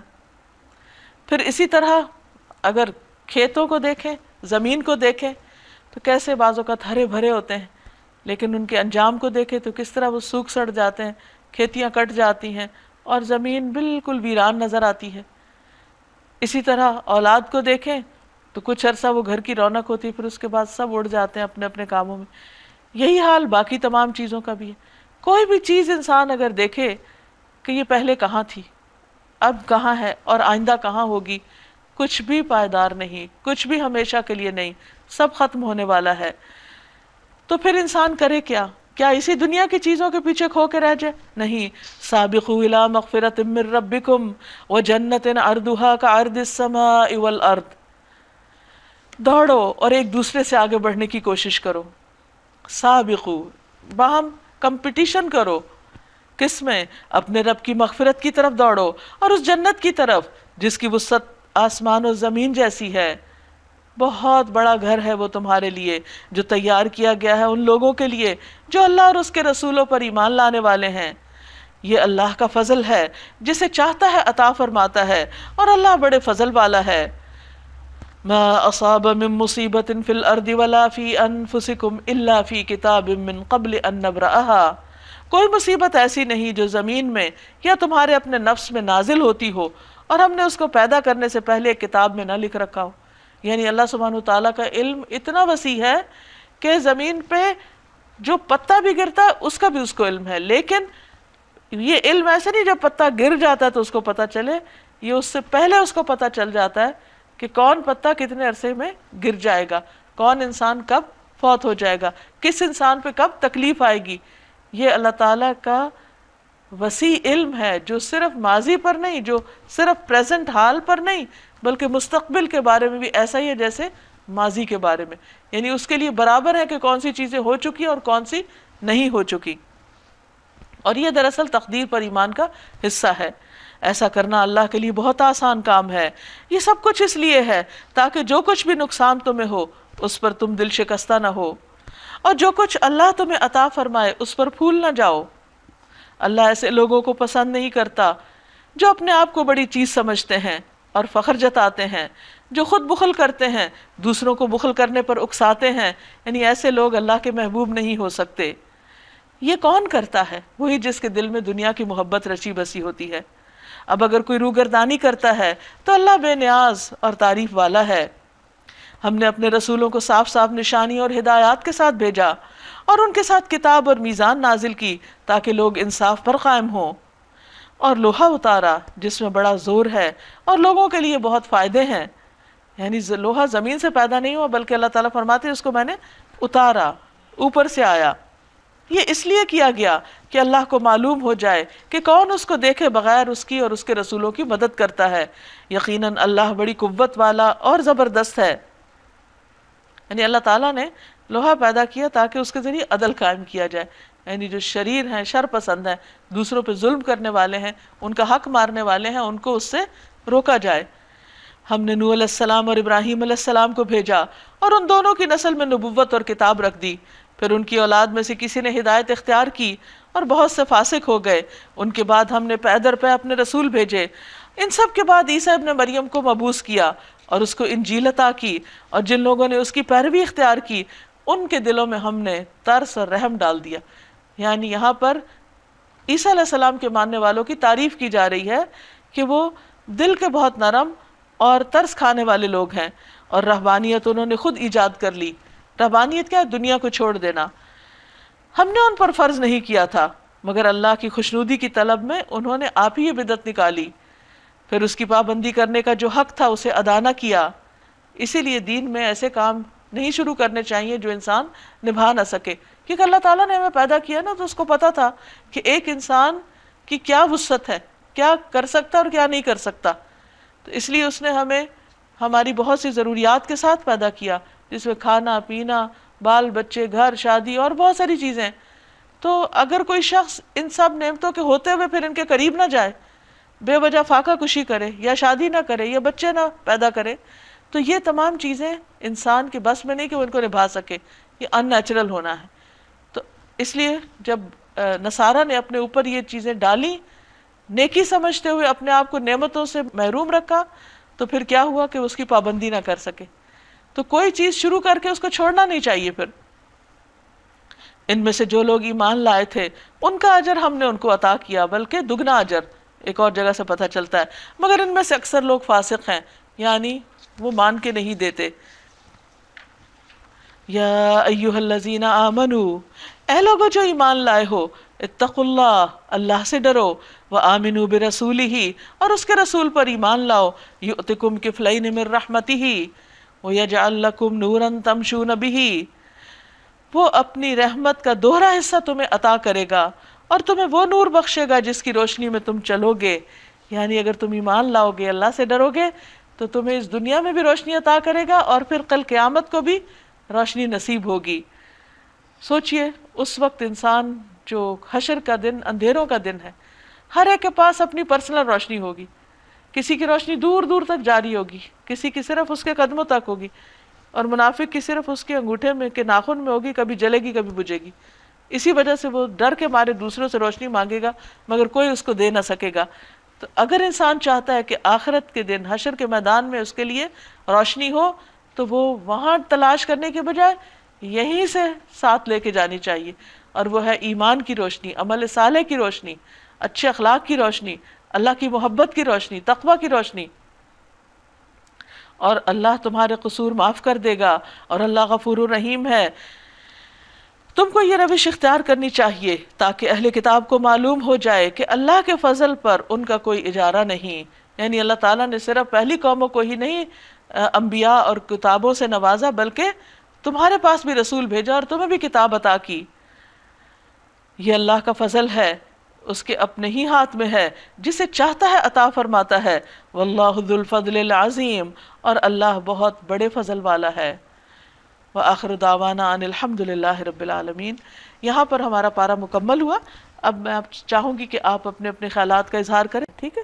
کہ پارے میں نے جو محسوس کیا وہ میں آپ کے ساتھ شیئر کرنا چاہتی ہوں. کہ اس سے پہلے جیسے عذاب کے بارے میں آیات پڑھتے تھے، سنتے تھے، اور جہنم کی جو سزائیں بتائی جاتی ہیں تو اس سے ایک رونگٹے کھڑے ہوتے ہیں اور ایک خوف کا احساس ہوتا ہے. لیکن آج مجھے ایسا فیل ہوا کہ اللہ تعالیٰ کی صفات میں سے الرحمن کی جو رحمت وہ میں نے باقاعدہ فیل کی ہے.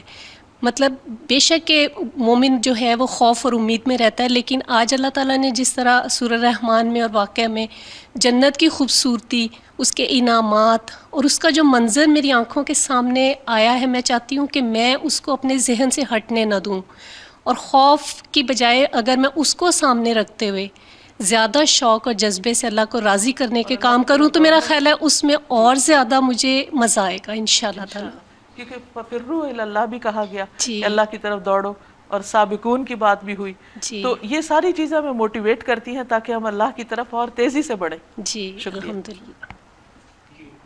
میں یہ شیئر کرنا چاہوں گی کہ میں نے اس میں آج یہ محسوس کیا کہ اگر ہم اس کو اپنی دنیا کی زندگی سے ریلیٹ کریں، بحیثیت ایک ماں ہم اپنے بچوں کو اتنا زیادہ رزلٹ کے اس کے لیے شروع سال سے کرتے ہیں کہ تیاری کرو تو کم سے کم فرسٹ نہیں آؤ، سیکنڈ نہیں آؤ تو اچھے بچوں میں تو شمار ہو جاؤ.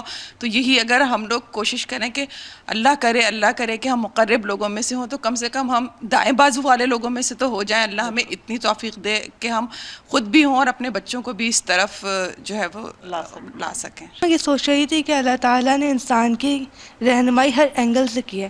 قرآن میں ہر قسم کی بات انسان کے لیے دے دی ہے کہ انسان چاہے تو اس سے رہنمائی لے، روشنی لے اور اس کے مطابق زندگی گزارے. اس پورے پارے میں جنت کی بہت ساری باتیں بتائی گئیں، لیکن دونوں صورتوں میں خاص طور پہ آیا ہے بما کنتم تعملون، کہ جنت تمہیں اس لیے ملے گی جو تم عمل کرتے ہو.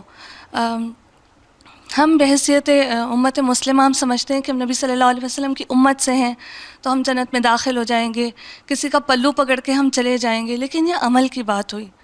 آج کی جتنی بھی آیات تھیں اس سے یہ چیز پتہ چلی جو سامنے کہ قرآن ہمارے لیے بالکل بھی مشکل نہیں ہے. قرآن بہت آسان ہے نصیحت کرنے والوں کے لیے جو اس سے نصیحت حاصل کریں. تو ہمیں یہ کرنا چاہیے کہ ہمیں سے نصیحت پکڑنی چاہیے، کیونکہ اللہ تعالیٰ بار بار تکرار کر رہے ہیں کہ وَلَقَدْ يَسَّرْنَا الْقُرْآنَ لِلذِّكْرِ فَهَلْ مِن مُدَّكِّرٍ. مسلسل یہ تکرار ہے کہ کیا کوئی ہے جو اس سے نصیحت حاصل کرے. تو ہمیں چاہیے کہ ہم قرآن کو سیکھیں اور اسے نصیحت حاصل کریں. اللہ تعالیٰ کی بات پوری مخلوق جو ہے وہ مان رہی ہے سوائے انسان کے جو اشرف المخلوقات ہے. ہوا، سمندر، درخت، سب اللہ تعالیٰ کے کہنے مان رہے ہیں. تو کیوں نہ ہم بھی سمینا و اطعنا کے اس پر چلیں اور اپنا سجدے میں گر جائیں، کیونکہ اگر ہم مان نہیں رہے ہیں تو ہم اپنا ہی نقصان کر رہے ہیں. اب ہم خسارے میں ہیں. آج 27ویں پارے میں اس بات کا ذکر آیا ہے کہ تنگی میں خرچ کرنا زیادہ اجر کا باعث ہے. تو اگر ہم آج دیکھیں پریکٹیکلی اسپیکنگ تو ہمارے آس پاس کچھ ہیلپرز ہوتے ہیں، کچھ مددگار، کچھ میڈس، تو ان کو اگر ہم یہ اس بات کا شعور دلائیں، کیونکہ وہ لوگ بیچارے کام کے بوجھ تلے بہت اسٹریسڈ آؤٹ ہوتے ہیں، ان کو کم از کم اس بات کا اگر ہم شعور دلائیں گے آپ اگر تھوڑا سا بھی کچھ نکال سکتے ہیں اپنی منیمم سیلری میں سے تو وہ زیادہ آپ کو اجر ملے گا بنسبت اس کے اور لوگوں کے جن کے پاس بہت ہے اور وہ خرچ کرتے ہیں۔ آج کے پارے میں اللہ سبحانہ وتعالیٰ نے جو ہمارے سامنے آیات رکھی ہیں اس میں دیکھیے میں یہ سوچ رہی تھی کہ تمام آیات ایک دوسرے سے انٹر کنیکٹڈ ہیں۔ پہلے ففروا الی اللہ کی بات ہوئی، پھر بات ہوئی کہ اللہ کی مغفرت جو ہے وہ بہت وسیع ہے اور پھر دوڑو اللہ کی مغفرت کی طرف۔ پھر سورہ رحمان میں فرمایا کہ علم القرآن، اور جیسے کہ آپ نے ہمیں حدیث بھی بتائی کہ خیرکم من تعلم القرآن وعلمہ، تو اس میں نبی پاک صلی اللہ علیہ وسلم نے یہی فرمایا نا کہ تم میں سے بہترین وہ ہے جو قرآن کو سیکھے۔ تو مجھے ایسا لگا کہ جو سیکھنے کا عمل ہے وہ زیادہ اولین درجے پر ہے، تو ہمیں سیکھنے کے عمل کو زیادہ سے زیادہ اس پر اسٹریس کرنا ہے انشاءاللہ تعالیٰ۔ سابقوا الی مغفرۃ من ربکم، جو بات ہے کہ اللہ تعالیٰ کو جو مطلوب ہے نا ہم سے کہ وہ نیکیوں میں دوڑ لگانی ہے ہم نے، اللہ تعالیٰ ہمیں بھی عمل کرنے والا بتائیں۔ ناظرین، اس کے ساتھ ہی ہمارے آج کے پروگرام کا وقت ختم ہوتا ہے۔ اللہ تعالیٰ سے دعا ہے کہ وہ ہمیں اپنی طرف دوڑنے کی توفیق عطا فرمائے اور جو کچھ ہم نے سیکھا ہے ہمیں اس پر عمل کرنا آسان کر دے۔ اللہ تعالیٰ ہم سب کا حامی و ناصر ہو۔ آپ سب کے لیے بہت دعائیں۔ السلام علیکم ورحمۃ اللہ۔